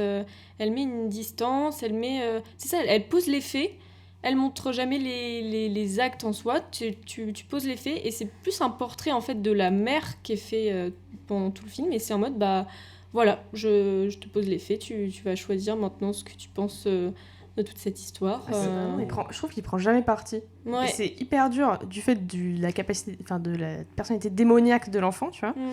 Et je trouve que des fois tu te dis mais attends Et en fait, là je me elle vient de le trompe, jeter par terre quand même, tu vois. Ouais, je me trompe, qu'est-ce qui... ouais. Mais en fait, on dirait presque un mélange entre le point de vue de la mère qui est constamment là et le point de vue du père qui est pas là. C'est-à-dire que tu vois les choses sans les voir jusqu'au bout. Ouais. Tu vois dans le regard qu'il est sur le point de faire une saloperie ou un truc comme ça, Mhm. et tu vois jamais faire la saloperie. Du coup, tu as l'impression d'être là et de pas là en même temps. Mhm. Donc ça peut être... oui, c'est assez intéressant, en vrai. Ouais. J'ai vu vite fait là, les autres films qu'elle a réalisés, la réal. C'est badant. Hein. Tous les synopsis, c'est un vétéran traumatisé. Ouais. Non mais c'est vrai que ça me donne vraiment envie de creuser un peu ce que fait cette personne. Parce que... en vrai, je vais m'en rappeler, tu vois. Mais c'est vrai que j'ai eu un peu de mal au début, parce que je suis en mode, putain, ça met un peu de temps à démarrer. Et c'est vrai que la réal, presque un peu docu, dans le sens où ça tremblote un peu et tout. Ouais. J'étais en mode, ça peut me perdre, comme ça peut m'accrocher, mais il faut vraiment y aller là. Il faut vraiment y aller maintenant, tu vois. Ouais. Et tu vois, à t'entendre parler, je pense que c'est vraiment, moi, en ce qui me concerne, le fait que je sois trop extérieur au truc. Ah oui, je pense que Parce c'est vraiment à titre perso, quoi. Bah ouais, parce que justement, tu disais que tu le trouvais surprenant, etc. Moi, pour le coup, en fait, à trop vouloir être glauque et trop vouloir être machin, je le trouvais prévisible au bout d'un moment, le film. Mais je sais que la prévisibilité, c'est quelque chose que tu peux avoir ou ne pas avoir en fonction de ton implication dans un film. Je sais que moi, des fois, j'étais impliqué à fond dans des films où je disais, putain, c'est extraordinaire. Et d'autres qui me disaient, mais j'avais calé depuis le début que, je sais pas, que le tueur c'était son père ou un truc dans le genre là, quoi. Mais parce que moi, à partir du moment où on le montre avec un arc dans la main et en mode, ah merci papa, tu m'as acheté un arc, bah je sais comment il a fait son truc. En fait, tu te doutes, mais moi aussi, En fait, je le sais truc qu'il va faire. Je sais ce qui va se passer, tu vois. Ouais. Et je me demande, mais comment il en arrive là? Est-ce qu'il va y avoir d'autres trucs avant? Enfin, tu vois, par exemple, le truc du desktop dans l'œil de sa sœur, là, je suis en mode, Mais ça, ce gars pareil. est fou. Et puis, tu vois, le cochon d'Inde, Ah on ouais. sait jamais vraiment. C'est vrai. Le Mais cochon ça- d'Inde, on sait jamais. Mais genre. ça, c'est pareil. Le cochon d'Inde qui est offert à la petite gamine, oui, bah il va lui arriver une saloperie. Mais On enlève moi le aussi. cadenas au truc, on met le desktop, je sais qu'il va se passer quelque chose. En fait, mais pour le coup, oui, c'est juste. Je suis peut-être. En fait, je suis pas avec le film et Ouais, je suis là ouais. en mode, oui, bah, je vois. Ah non, mais moi aussi, moi j'avoue, quand on lui offre le petit cochon d'Inde à la gamine, je me suis dit, bon, alors toi, tu vas passer un mauvais quart d'heure, toi, le petit cochon. Ouais. Mais en fait, je sais ce qui va se passer. Mais moi, je me demande comment il va faire, en fait. Parce que je trouve que ce gosse, le personnage de ce gosse, redouble d'ingéniosité pour faire du mal aux gens. Ouais. Donc je trouve ça vraiment bravo, quoi. Mais c'est Satan qui lui donne toutes ces idées. Vraiment bravo Ah, dans vraiment, l'exécution, c'est quoi, parce que c'est original. Hein. C'est Ouais. vrai que l'arc, je m'y attendais pas, quoi. Mais c'est vrai que ça, j'ai du mal à cerner parce que du coup, tu as toute cette thématique de Robin des Bois et de l'arc, etc. Et du coup, tu te dis. Enfin, C'est un message. quel est le message? Pourquoi relier ça à Robin des Bois? Moi, je trouve qu'il n'y a rien qui le relie particulièrement. Je pense qu'en fait, c'est juste. Un peu un fantasme enfantin. Le film est vraiment et jusqu'au bout d'ailleurs, parce que même je trouve la scène à la fin là, quand il chiale et qu'elle le prend dans ses bras, c'était en mode mais bon Mais en bref, fait, tout est horrible. T'as l'impression horrible. que en fait tout le film pour aboutir enfin où ils s'aiment les deux en fait, où du moins elle ressent une sorte d'amour et où Il y a enfin un rapport d'empathie. Ouais, c'est ça, ouais. Bah, c'est d'où la phrase qui en vrai peut être source de 1000 interprétations, mais pourquoi est-ce que tu as fait ça? Avant, je pensais le savoir, maintenant, je suis plus très sûr. C'est quand il est dans le cadre de la famille, tout ça. Il a son quotidien où il s'amuse, où il se rend peut-être même pas forcément compte de la gravité de ce qu'il fait. Et quand il est finalement 2 ans derrière des barreaux et qu'il s'apprête à vraiment aller dans une tôle pour le Grown Ass Man, Ouais. bah soudainement son monde s'effondre quoi. Ouais. Il va se retrouver peut-être dans la même pièce que d'autres criminels, voire pire que lui. Moi, je me suis demandé si à la fin, il allait pas aller dans le couloir de la mort, tu vois. S'il n'avait pas été Il condamné. mérite. Alors, c'est pas moi qui vais le dire, mais je suis en mode. Non mais Franchement, j'étais en mode, est-ce que là, du coup, le fait qu'il ait ce truc orange, qu'il soit rasé le crâne, est-ce que c'est parce qu'il va aller dans la prison? Et j'étais en mode, est-ce qu'il va avoir le jugement en tant que personne majeure? Est-ce qu'il va se faire. Enfin, du coup, est-ce qu'il va être condamné à mort aux États-Unis, tu vois? J'étais en mode, est-ce que c'est pour ça, du coup, que une dernière fois, bah, je parle avec mon fils et j'essaye de lier. J'avoue, je ne sais pas. Mais du coup, ouais, il va en prison et tout. Là, ça y est, enfin, genre, parce qu'il était dans une prison pour mineurs, du coup, et maintenant il va prison pour majeurs, grown ass men. Ouais. Ouais. Bon. Voilà, c'était Winnie Toutou comme votre Kevin. Heureusement, le film suivant est beaucoup plus joyeux. Oui, on parle du film suivant. On va y aller de ce pas. Romain, tu parlais en tout début de podcast, voilà, tu disais on va voir vers la fin. Dis le film aux gens parce que les gens vraiment deviennent fous là. Ils trépignent d'impatience, tu penses? Oui. Ils ont bien raison. Nous allons parler, enfin moi en tout cas j'ai choisi pour cet épisode-là de vous faire découvrir Transformers de Michael Bay. C'est lequel? Il est sorti en quelle année là? 2007. Putain, j'ai pas pris le speech de Transformers. Alors Transformers, c'est des robots voitures. Non, bon alors. Fais un effort, merde. Une guerre sans merci oppose depuis des temps immémoriaux deux races de robots extraterrestres, les Autobots et les cruels Decepticons. Son enjeu, la maîtrise de l'univers. Et là...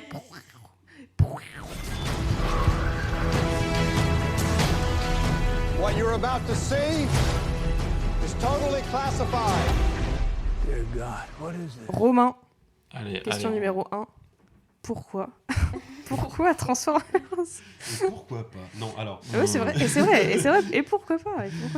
Je vais vraiment essayer de rester sur mes rails parce que je peux très vite Pas de tunnel, vriller. interdiction Voilà. de tunnel. Non, mais n'hésite pas à m'interrompre si tu Il n'y sens a pas que de galère, je... je voilà. n'hésiterai pas. Pourquoi ce film-là? En fait, tout simplement parce que c'est le film de mon enfance.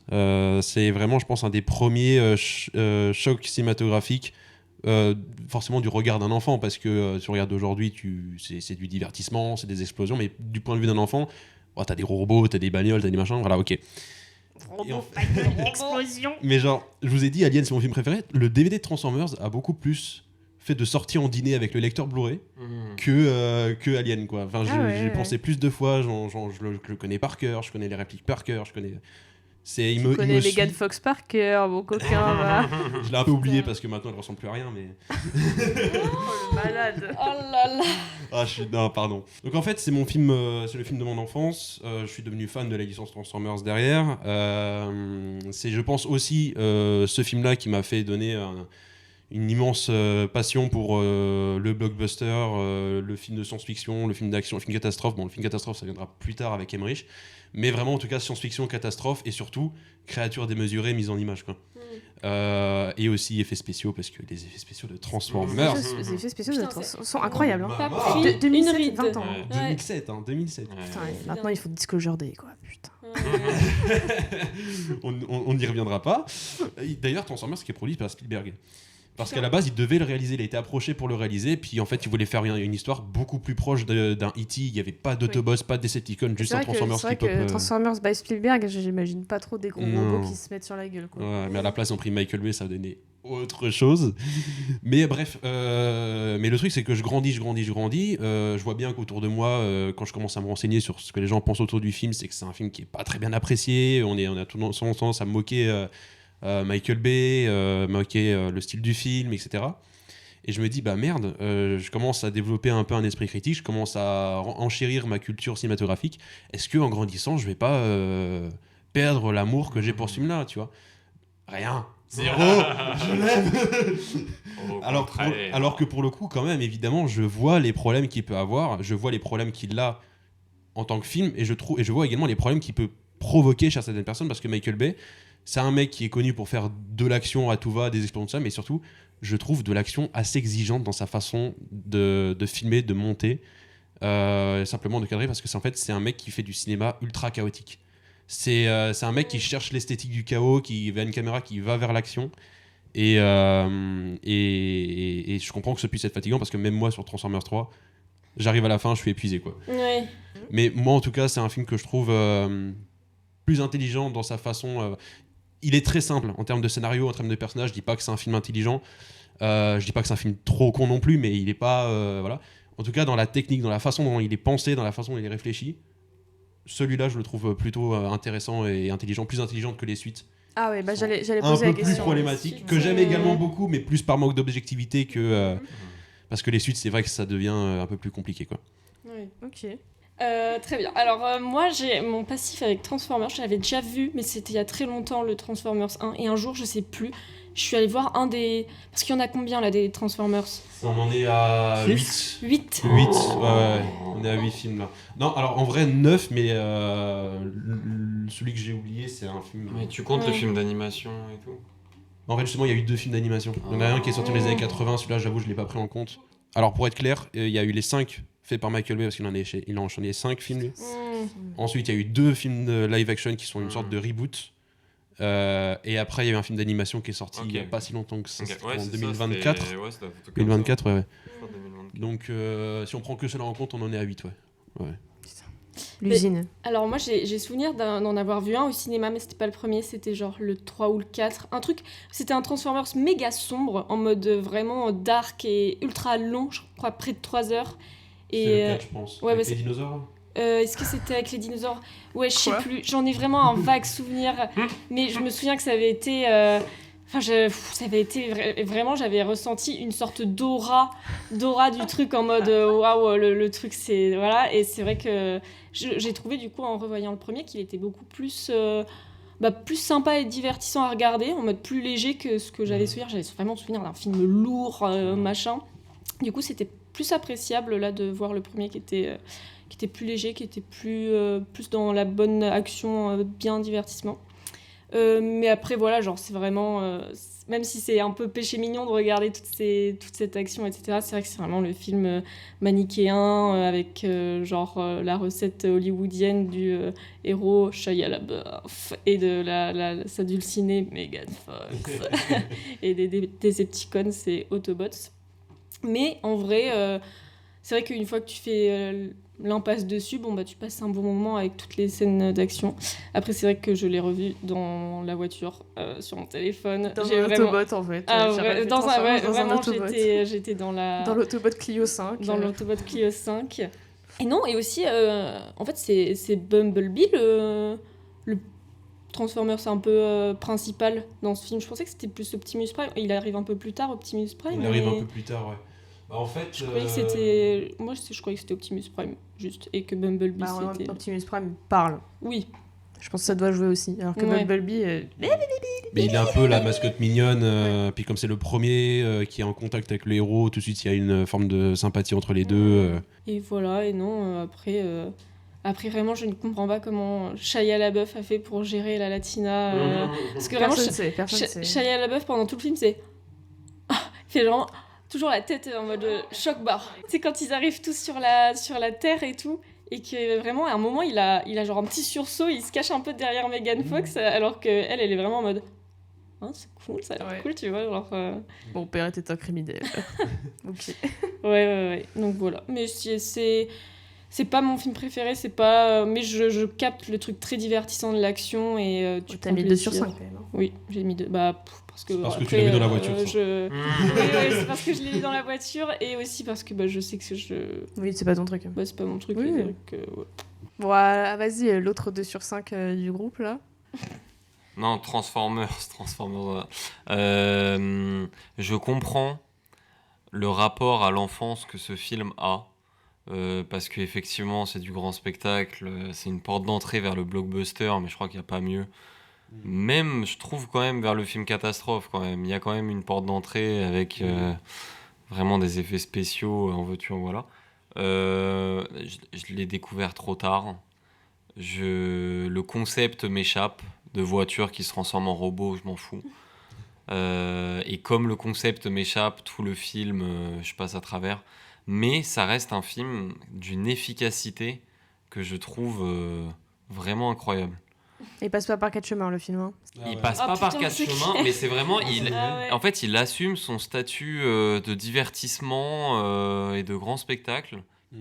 Et il y va, quoi. Et je trouve, il est simple, mais du coup, sa simplicité est tellement efficace. Enfin, je veux dire, tu vois, dans sa narration, ce que ça raconte, en vrai de vrai, de toute façon, effet Godzilla, on est tous là pour les Transformers. Et en même temps, bon, bah, t'as Bumblebee, t'as Optimus Prime quand même, ça t'intéresse un peu, ok, qu'est-ce qu'ils font quand même sur Terre, ok, bon, tout ça. Vas-y, pourquoi pas, t'as quand même un truc, puis à la fin, t'as quand même le grand combat, puis ça te va, tu vois, t'es content, puis t'as T'as un truc dans le film, t'as une énergie que je comprends, j'ai la vision d'un gamin qui découvre ça. Moi, j'aurais aimé découvrir ça gamin. Je pense que je l'ai vu trop tard et du coup je suis trop en mode le concept m'échappe, je m'en fous des voitures en général, encore plus des robots voitures. Mais j'ai carrément la vision parce que t'as le regard et je trouve il est intéressant mais par son aspect maintenant culte, par son impact en fait culturel.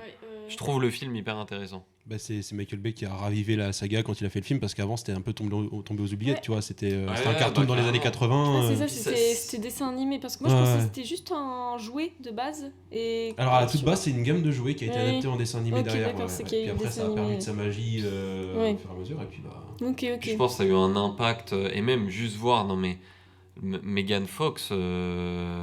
Ce film a rendu des millions de gosses tarés. Genre. Mais encore aujourd'hui, on en parle. Hein, c'est dingue. Non, mais l'impact. Mais je crois que la scène de Megan Fox. Sur l'autoroute ou machin. Qui ouvre le capot là. Ah, mais je crois que cette scène, mais c'est la limite la plus culte du film. Moi, c'est mon introduction à Transformers. Elle est tellement restée. Genre. Tu mets Megan Fox sur Google, c'est la troisième photo que tu trouves. Donc évidemment. Et ça, il faut.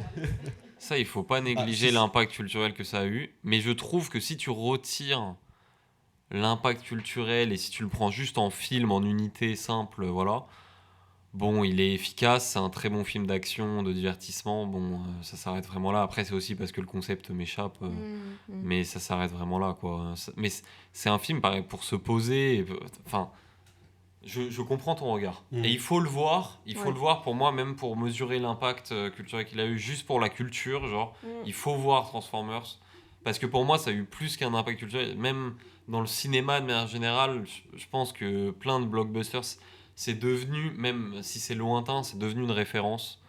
Et même, ça a construit aussi la légende de Michael Bay. Enfin, Michael Bay part de ce film-là, genre. Mais justement, je comptais faire un point sur Michael Bay, mais après que je lui ai quand même fait son petit, donné son petit avis. Mais ouais, il y a tout un truc sur Michael Bay, son rapport à la saga Transformers qui est vraiment intéressante et l'héritage qu'il a laissé dans l'industrie du blockbuster derrière, et surtout qui s'est perdu après. Mon petit avis. Alors, je disais que Megan Fox, c'est mon introduction à Transformers, car dans les cours de cinéma que nous avons, notamment sur le male gaze, c'était scène qui était montrée en exemple en fait, hein, parce que c'est tout à fait parlant comment la caméra littéralement regarde et objectifie Megan Fox. Moi, c'est ça mon introduction à Transformers. Et comme dit Mathieu, je capte tout à fait que c'est un film générationnel en fait. Hein. C'est un film qui a ouvert la porte à plein d'enfants ou ados à ce genre de cinéma et tout, et je trouve ça vachement bien. Après, moi, j'avoue, je sais que je partais, on va dire, pas perdante, mais c'est vrai que c'est pas trop mon délire. Mais je me suis quand même surpris, je pense, le premier tiers à dire putain, mais en fait, j'aime bien. Là, ce qui se passe, là, c'est franchement, j'aime bien, tu vois. Et oui, j'étais en mode putain, stylé et tout. Et j'avoue, les persos auraient pu me paraître insupportables, notamment lui. Et finalement, en vrai, je trouve que ça se regardait, tu vois. Franchement, j'étais en mode putain, en vrai, c'est cool, tu vois, j'aime bien. Et là, moi, il y a un moment donné, il y a une scène qui s'est passée. Et là, je trouve que ça, dans ma tête, je pense que j'ai commencé un peu à être moins investi. C'est la scène dans la maison où il y a du coup les Autobots. Là, les Autobots sont arrivés, ils se sont présentés, Optimus Prime et tout le tintouin là. Et ils sont dans la maison pour essayer de récupérer les lunettes. Et c'est long, je trouve. Et il y a une espèce de scène dans la maison où Shia LaBeouf est dans la maison, Megan Fox aussi. Les Autobots sont autour, ils se cachent, ils sont en mode bon alors tu trouves les lunettes, et Shia LaBeouf est en mode non putain reste caché et tout, je vais me faire embrouiller et tout machin. Et je trouve que là c'est un moment qui est assez long et je comprends pas pourquoi on me montre autant, et je trouve vraiment cette espèce de scène bizarre sur la masturbation de leur fils là. Je suis en mode putain en fait qui a gardé ça au montage là, genre j'étais en mode après je capte l'ambiance, tu vois, mais je suis en mode bon ok. Et c'est vrai que Après, bon, par contre, il y a John Turturro dans le film. J'étais en mode, mais non. J'étais en mode, Mais- mais non, mais le salaud, il est là. Mais même les voix des Transformers, c'est comment Hugo Weaving qui fait Megatron. Qui fait le méchant. Megatron. Et Optimus Megatron. Prime. Optimus Prime aussi, c'est un acteur méga connu. C'est Alors, c'est Peter Cullen, mais Voilà, c'est c'est un ça. comédien de doublage. Ah, Il c'est a- voilà, ouais, voilà. il a jamais, enfin à ma connaissance en tout cas, je crois qu'il a jamais fait une apparition physique. ouais, dans un mais film. c'est une voix connue en fait. Ah oui, oui, c'est, bah, il a fait Briquet dans Winnie l'ourson Ah, aussi. sérieux? Ouais. Putain. Ouais. Sur mon CV, il y a Bourriquet, il y a Optimus Prime. Et vous? Attends. Putain, c'est vrai que John Turturro est apparu à l'écran. J'étais en mode, mais attends, Bon. mais c'est une vanne là? Bonne surprise. Ah ouais, j'étais en mode, putain, mais je ne savais pas. Au vu du parcours un peu plus, on va dire, plus autorisant de John Turturro, Ouais. qui est parti de chez les Cohen et tout machin. J'étais en mode, putain, mais qu'est-ce qu'il fait là? Et j'adore son apparition. Je suis en mode, bon, par contre, le personnage, je comprends pas trop là. Ouais. Il est un peu chelou, mais bon, ok. Et c'est vrai que la fin, malheureusement, me perd un peu. Parce Ouais, que très vite, en fait, c'est- je trouve ça. En fait, là, je fais une overdose mais c'est le- d'espèces de gros robots qui se mettent sur la gueule. Le chaos. Voilà, exactement le chaos. Et je trouve à la fin, en fait, c'est. Je ne sais pas comment dire, mais ça m'a tellement pris d'énergie à essayer de capter surtout les moments de combat où je suis en mode, j'essaie déjà de différencier les Autobots parce qu'ils se sont présentés d'une manière hyper rapide. Je suis en mode, putain, toi, t'es Optimus Prime, il est rouge et bleu, t'es bon, et Bumblebee, il est jaune. Et tu vois, le reste, j'étais en mode, putain. Et après, il y a les Decepticons qui arrivent, j'étais en mode, ah oui, j'aime bien dire Decepticons. Et je suis en mode, ah, les rôles, ouais. Et voilà. Et c'est vrai que ça, en fait, ça me prend tellement d'énergie. Oui, c'est ça, c'est que c'est C'est un vraiment- peu lourd quand c'est même. tout ça. énergivore. Ouais, genre. ouais. Et c'est vrai qu'à la fin, je suis en mode, allez, battez-vous là, qu'on en finisse. Je suis vraiment qu'on en finisse. Mais en vrai, mais après, j'aime bien ce qui se passe, tu vois. Mais en fait, je pense que c'est vraiment, ça m'a pris trop d'énergie. Et puis, j'ai vu, il faisait 37 degrés dans mon appartement. J'étais en slip sur mon lit, avec le ventilateur comme ça. J'étais en mode, putain, j'en veux plus, je suis épuisée. Mais non, mais en vrai, je pense que c'est un film stylé. Et je pense que moi, je l'ai pas vu trop tôt, je l'ai pas vu trop tard, parce que je pense que trop tôt, j'aurais fait un rejet absolu du film. Et je m'attendais à faire un rejet absolu du film. Et puis finalement, non. Mais du coup, en vrai, ça me donne un peu envie de voir la suite, parce que j'ai un peu des problèmes vis-à-vis des sagas, etc. C'est-à-dire que quand je commence un truc, il faut absolument que je regarde tout. Alors, Et alors, voilà. si le premier, t'étais en mode. Là, je sais, ouais. T'avais atteint ta limite d'action. En fait, c'était pas ma limite d'action. En mode, bon, là j'arrive plus. J'étais en mode, ah non, putain, ça m'a un peu frustré, tu vois, ce truc de. En fait, il y avait tellement de trucs qui se passaient, et puis entrecoupé de temps de parole où ils sont. Enfin, là, il y a John Turturro qui rallume une radio analogique des années 50, et j'étais en mode, putain, mais qu'est-ce que vous faites? Vous faites quoi? Et après, ça se met sur la gueule, ça se met sur la gueule, et j'étais en mode, putain. Et franchement, il aurait fallu le raccourcir un tout petit peu, peut-être un tout petit peu plus condensé, et là, peut-être que j'aurais été dans un tout droit aussi. Oui. Mais c'est vrai que je m'attendais à faire un rejet des robots voitures, parce que moi, c'est pas du tout mon cinéma. Hein. C'est not my cinéma, tu vois. Mais c'est vrai que moi, je suis pas du tout dans cette vibe-là. Et là, je me suis étonnée, tu vois. Du coup, ça m'a. Voilà. Moi, je trouve que ça m'a un peu aussi rattrapé, c'est que c'est, et ça c'est l'effet que j'appellerais l'effet Seigneur des Anneaux, c'est que t'as vraiment une ou deux femmes dans le film, et en fait c'est vrai que généralement quand t'es une femme, t'as du mal à t'identifier en fait à tout, enfin tu sens que tu as un potentiel de capacité à adorer l'univers, enfin ou à vraiment rentrer dedans, ou si tu le vois pendant ton enfance, tu surkiffes. Mais vu que t'as tous les robots qui sont... Mais t'as pas de représentation, en fait. Hein. T'as pas de représentation féminine, tous les robots sont masculinisés. Et, est-ce que Bumblebee est... Moi, j'avoue, Bumblebee, je trouve qu'il... non-binaire, Ouais, voilà, j'étais en mode Bumblebee, il est non-binaire, Voilà. tu vois. Après, je sais pas. mais- Pas de politique dans mon Transformers. Pas de politique. Hashtag Mais anti-woke. ouais, non, en fait, c'est vrai que c'est... après, c'est un univers très... Disons, tu sais pour qui il est, le Oui, film. voilà, Hein. c'est ça, Bah c'est- déjà quand tu vois le mec qui le réalise, Oui. c'est du cinéma pour garçons, ça Bah, c'est c'est sûr. ça, de Ouais. toute façon, tu sais très bien Mais- qui veut accrocher et qui Mm. laisse un peu sur le côté, malheureusement, quoi. Hein. Mais justement, c'est là où je trouve le film plus intéressant que qu'il peut laisser paraître, en tout cas ce que la pop culture a bien décidé de retenir de lui. C'est notamment le personnage de Michaela, donc de Megan Fox, ouais. qui, comme tu dis, tout ce qu'on a retenu, c'est le plan où elle est en train de tripoter le moteur de la voiture du gars. Bon, déjà, tu vois l'idée derrière. garagiste. Voilà. Mais je trouve que le personnage devient quand même plus intéressant. En tout cas, il y a des trucs qui sont ressortis sur ce film-là et que je partage, dans le sens où le personnage de Michaela est quand même un personnage féministe, dans le sens où elle est avec Shia LaBeouf, qui lui est un mec peureux, du début à la fin. Oui, Quand, c'est clair, c'est elle qui porte. Mais- Ouais. genre, typiquement, quand t'as le petit robot, alors Frenzy qui s'appelle. Ah, la merdouille, là, Ouais, j'adore la merdouille qui se transforme en boombox, Voilà. c'est un peu mon animal totem. C'est une dame robot. C'est vrai que vous aimez toujours. C'est vrai que j'adore les robots dans les ouais. films. Mais quand c'est t'as vrai que bon. quand t'as Frenzy qui s'attaque, tu sais, pendant que Bumblebee est en train de se battre avec la voiture de police Barricade. Barricade. Je suis incollable sur les blazes. Je peux flex là-dessus, s'il vous plaît. Et du coup, en fait, t'as Megan Fox qui va chercher une scie pendant que l'autre il est en train de se faire retirer son futal, quoi. Ouais. Alors, c'est vrai que par contre, Michael Bay, surtout période 2000, fin 2000, il est très beauf. Ouais, c'est ça en fait. Très, très beauf. Ouais, c'est. C'est Mais, vraiment un cas d'école ouais. du male gaze, genre vraiment, c'est vraiment ça. Mais alors, pour le coup, je trouve que quand même le plan de la caméra qui longe les formes de Megan Fox est C'est justifié. plutôt un beau plan. Ouais. Non. Non, c'est juste que effectivement, Bien c'est une réalisé. caméra masculine, mais c'est justifié diégétiquement dans le sens où c'est comme le personnage de Shia LaBeouf qui est amoureux mais étant amoureux et étant un homme américain dirigé par un réal américain beauf. Oui, bon, d'accord, il regarde, mais encore c'est justifié. Là où par contre, si par exemple tu te lances dans les suites, accroche-toi parce que le 2 il est vénère. Le 2, il a des blagues de très mauvais goût, c'est assez fou quand même.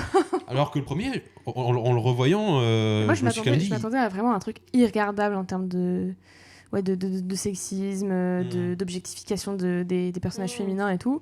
Bon, Alors au final, moins pire que ce que je pensais, parce que je m'étais mis le curseur tellement haut Ouais, c'est ça. que c'était au final moins pire. Mais c'est vrai que putain, moi j'ai vu vraiment le plan sur le capot, j'étais en mode oui. Mais c'est juste que, ouais, du coup, pour terminer sur Michael Bay, moi je trouve que c'est quand même finalement le réalisateur parfait pour ce film-là. Parce qu'il a un talent de mise en scène où il crée un rapport d'échelle constamment et où tu sens la lourdeur, la puissance des C'est assez créatures. impressionnant. Vraiment. Juste le premier plan où tu as l'hélicoptère Blackout qui se transforme et attaque les militaires au début, il te fait ce travelling arrière qui est vraiment à ras-le-sol, où tu as les voitures sur les deux côtés et les militaires qui sont un peu en train de grouiller comme des fourmis, qui prennent le cadre, parfois même le dépassent, et tu as devant le robot qui constamment dépasse du cadre. Il n'arrive pas à rentrer, il n'arrive pas à fit dans le format. Et ça amène des plans qui sont ultra impressionnants, qui te restent dans la rétine, ajoutés aux effets spéciaux, où il y a vraiment eu un travail de Michael Bay qui demandait à ce que chaque pièce de des robots aille quelque part sur la voiture. Donc tu as vraiment ce réalisme quand ils se transforment. Ça, c'est vraiment impressionnant. Et, Putain, 20 et ans les surtout, effets spéciaux, quoi. Putain, c'est impressionnant. cette esthétique ultra saturée, où les blancs sont cramés, les noirs très profonds, le jaune est caniculaire, les trucs comme ça. Mais en fait, tout cet ensemble, aussi chaotique puisse-t-il être, et peut-être peuvent pousser les gens à rejeter certains moments d'action, etc. Moi perso, j'adore. Mais ça, en fait, ça donne un truc que les blockbusters n'ont plus aujourd'hui, c'est une identité, en fait, tout simplement. Ouais. Dans une ère où les films sont produits à la chaîne et ils se ressemblent et s'assemblent et se tiennent la main dans la cour de récré, t'as Transformers, où vraiment ça dénote, quoi. Il y a une identité claire et reconnaissable, en fait, hein, surtout. Et assumé. Ouais. Bah écoutez, voilà, c'était Transformers de Michael Bay. Michael Bay. Voilà. Encore une fois, pas d'actu pour ce mois-ci, j'avoue. Là, on est un peu dans le creux de la vague là, en termes d'actualité cinématographique. Hein. Mais ce n'est pas grave, car nous allons passer à la dernière rubrique, qui est la petite recommandation culturelle de chacune. Ouais, de ce mois-ci. Ok, let's go. Ok, let's go. Et on va commencer par Romain. Tiens, on va commencer par toi. Aïe. Ok, attendez. Je vais en recommander 3 très rapidement. Hein. Obsession déjà, que j'ai découvert. Que j'ai découvert sur le tard au ciné, j'ai mis un mois à aller le voir et finalement on m'a un peu poussé pour aller le voir et heureusement qu'on m'a poussé, c'est génial. Après je crois que vous en avez peut-être déjà parlé, donc je vais pas passer très vite dessus. Dernier, ouais. Ouais. J'ai rattrapé un film qui est sorti au tout début de l'année avec Brendan Fraser qui s'appelle Rental Family. Ah oui, putain. Qui est vraiment très chouette, qui est Okay. très très bonne vibe et puis ça fait du bien de le revoir un peu. Dans des rôles un peu plus chill. Quoi. Ouais. Puis bon, c'est pas aussi badant que The Whale du coup. The Whale, j'adore. Non là pour le coup j'adore. c'est. Mais j'adore The Whale, j'adore The Whale aussi. Mais là pour le coup c'est contre-exemple total, c'est que des bonnes vibes, c'est très très chouette. Et j'ai juste terminé ma reco avec un film indien qui est ressorti en salle il y a pas si longtemps que ça. Les gros kiffeurs. Va. Vous avez parlé de RRR le mois dernier. Il y a Ega qui est repassé en salle. Alors j'avoue, le temps où ça sortira, ça sera peut-être plus en salle, mais en tout cas sorti en Blu-ray. Ça veut dire qu'il est déjà bien plus accessible en France qu'il ne l'était avant. Et film sur un mec qui se réincarne en mouche pour faire très vite fait, qui veut se venger de son tueur. beaucoup plus intelligent qu'il n'y paraît. Tu vois le pitch, tu te dis qu'est-ce que c'est que ce truc, mais c'est Rajamouli, c'est un boss, et je te jure, il n'y a pas à être aussi épique avec une mouche dans ton main character, tu vois, genre, c'est exceptionnel, et je l'ai revu récemment en salle du coup, et j'arrive pas à me défaire de certaines scènes, alors que j'avais déjà vu le film avant, et voilà. Ok. Kitri ? Moi, j'ai une reco. C'est une chaîne YouTube. Ah, intéressant. Ouais. C'est la chaîne YouTube de Nicolas Delage. Et je sais, Mathieu, que tu connais. J'aime bien. Ça me dit rien. C'est une masterclass parce que donc, c'est un gars qui fait des enquêtes dans le monde du cinéma. Et en vrai, à chaque fois, c'est des enquêtes masterclass sur des trucs très niches. Par exemple, genre le petit spot de prévention contre le piratage. Tu sais, que tu as au début des années 2000. Mais en fait, personne ne savait qui l'avait fait. Et en fait, Nicolas Delage, il se met en tête, moi, je vais trouver qui l'a fait et comment ça s'est fait. Et le piratage, voilà, c'est du vol. C'est ça. Et à chaque fois, c'est trop intéressant. Et à chaque fois, les enquêtes, elles sont méga intéressantes. Il va au bout et c'est vraiment... Et puis même, tu découvres plein d'aspects du monde du cinéma grâce à ce type. Et il est super... il est super sympathique à regarder. Il avait fait un truc, notamment sur Luc Besson, La vidéo est folle. Ah ouais, oui, là où il a dénoncé, où il a dit il a dit mais tu sais, il a fait une rétrospective un peu de tout ce qui s'est passé. Et il a fait une autre vidéo, je sais pas si vous l'avez envoyé celle-là, sur Paramount, qui rachète Netflix. Ouais, c'est et en fait, il fait un... Qui rachète Warner oui, Warner, pardon. Warner. Oui, et Netflix, ils sont dans la boucle et tout. Et en fait, il fait un... travail de synthèse qui est incroyable, genre tu comprends tout et même genre il t'explique bien des petits enjeux, c'est trop intéressant. C'est grave impliqué dans la politique de Donald Trump et tout. Bref. Il est trop fort pour raconter, genre vraiment il te prend et en plus il est trop beau et... Fais-moi l'amour. Fais-moi l'amour, Nicolas Delage. Ok. Mathieu, je te laisse. Moi, un truc vraiment niche, vraiment très très niche, House of the Dragon. Branchez-vous fort. C'est vrai. Branchez-vous fort. En fait, je fais très rapidement. C'est exceptionnel parce que déjà l'histoire est finie par George R. R. Martin, donc déjà c'est une très bonne nouvelle. Je m'étais spoil l'histoire exceptionnelle, donc je m'étais spoil les livres. L'histoire exceptionnelle, ça va être encore mieux en série ou pas, on s'en fout. C'est en 4 saisons, c'est arrêté. Là, c'est la 3e. Il faut juste un peu tout regarder d'un coup parce qu'il y a eu des merdes en termes de structure de saison. En gros, là, le début de saison 3 correspond en fait à la fin de la saison 2. En termes de structure narrative. Ça reprend aussitôt là où ça s'est arrêté. Ouais, en fait, vraiment même, toute la saison 2, c'est un build-up comme ça. Et en fait, à la fin, c'est un pétard mouillé parce qu'il n'y a rien. Surtout que saison 2, c'est sorti il y a 2 ans. Là. Ouais, mais parce qu'en fait, tu as eu la grève des scénaristes. Du coup, ils ont décidé d'enlever les deux. Mais en fait, ils auraient dû, à partir de la saison 3, à la saison 2. Dans tous les cas, il faut regarder ça comme une unité globale. C'est une tragédie qui est exceptionnellement bien réalisée. Avec la même musique que le gars qui a fait la musique de Game of Thrones. Donc c'est une musique mais exceptionnelle. Les acteurs sont dingues, incroyables. Les décors sont dingues, les effets spéciaux sont fous. Tout est fou. Il y a le budget. On les remercie. L'histoire est dingue et ne va pas s'arrêter là. Branchez-vous fort sur cette petite série niche. Très bien. Ok. Et moi, je vais recommander une BD qui s'appelle Terre ou Lune de Jade Ko ou Jade Kou ou Jade Kou, j'avoue je ne sais pas comment prononcer. C'est une BD en 2 tomes et là c'est le premier tome qui est sorti, le deuxième n'est pas encore disponible que je sache. Et c'est une BD c'est quand même un bon morceau.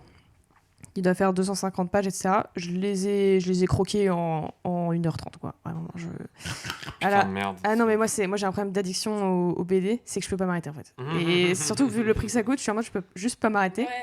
Et c'est vrai que c'est un plaisir que je me fais de temps en temps, parce que ça vaut son prix, mais moi, j'avoue, j'adore, c'est un super objet, et puis c'est des histoires que tu peux pas raconter autrement qu'en BD, je trouve. Et je l'ai bouffé le truc. Enfin, genre, sympa, les dessins sont magnifiques. Alors le pitch, c'est un petit enfant qui s'appelle Othello qui est dans une famille dysfonctionnelle, qui est ami avec un autre petit garçon qui s'appelle Ange, qui aussi a des problèmes familiaux. Et tous les deux, enfin Othello en premier se découvre une passion pour l'ornithologie, du coup la passion des oiseaux.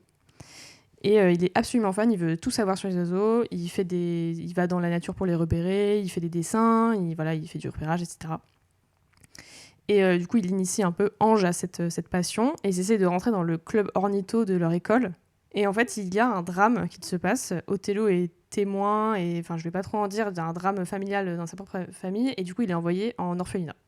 Ok. Et donc, pendant, ça c'est 5 ans qui se passent, c'est un livre de 5 ans. Quand il a eu le drame, il avait 10 ans, 9-10 ans. Et on le retrouve, il a 14. Et il a complètement lâché l'ornitho. En fait, il est devenu vide après l'événement en question, qui est vraiment affreux. Et du coup, il a plus de potes à l'orphelinat, il n'a pas vu Ange, plus personne, il n'a pas de nouvelles des gens de sa famille, il n'a pas de nouvelles de ses amis d'avant.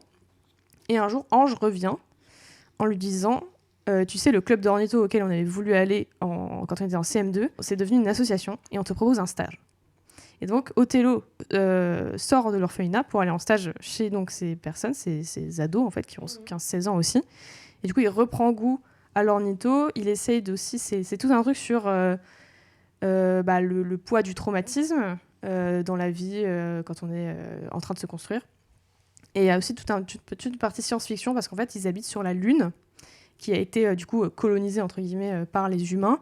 Ils en ont fait un habitat viable qui est magnifique et tout. Et en fait, tu sais pas du tout qu'ils sont sur la Lune parce que tu vois des arbres, machin. Et t'es en mode, ils sont sur la Terre. Et en fait, il y a toute une partie un peu politique sur les réfugiés, l'immigration, parce qu'entre-temps, les mecs qui habitent sur la Lune, il n'y a pas de galère, mais ils doivent envoyer tous les mois de la nourriture aux terriens, qui sont 60 milliards sur la Terre, parce qu'ils ont tout niqué. Et c'est toute une partie sur l'écologie aussi. 60 milliards. Ouais, voilà.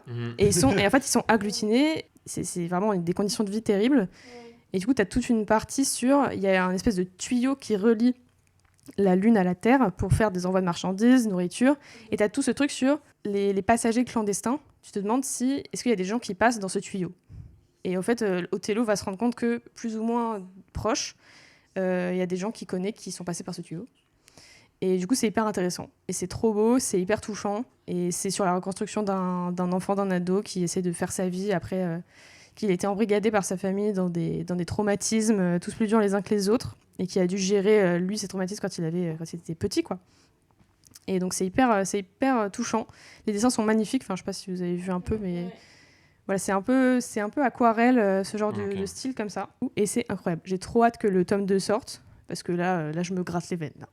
Mais je ne sais pas quand ça sort et j'ai très très hâte. Ouais. Mais si vous voulez, je vous la prête d'ailleurs parce qu'elle est vraiment super. Non, j'en veux pas. Ah, ok. On veut Transformers. Optimus Prime. Megatron, chef des Decepticons. Megatron.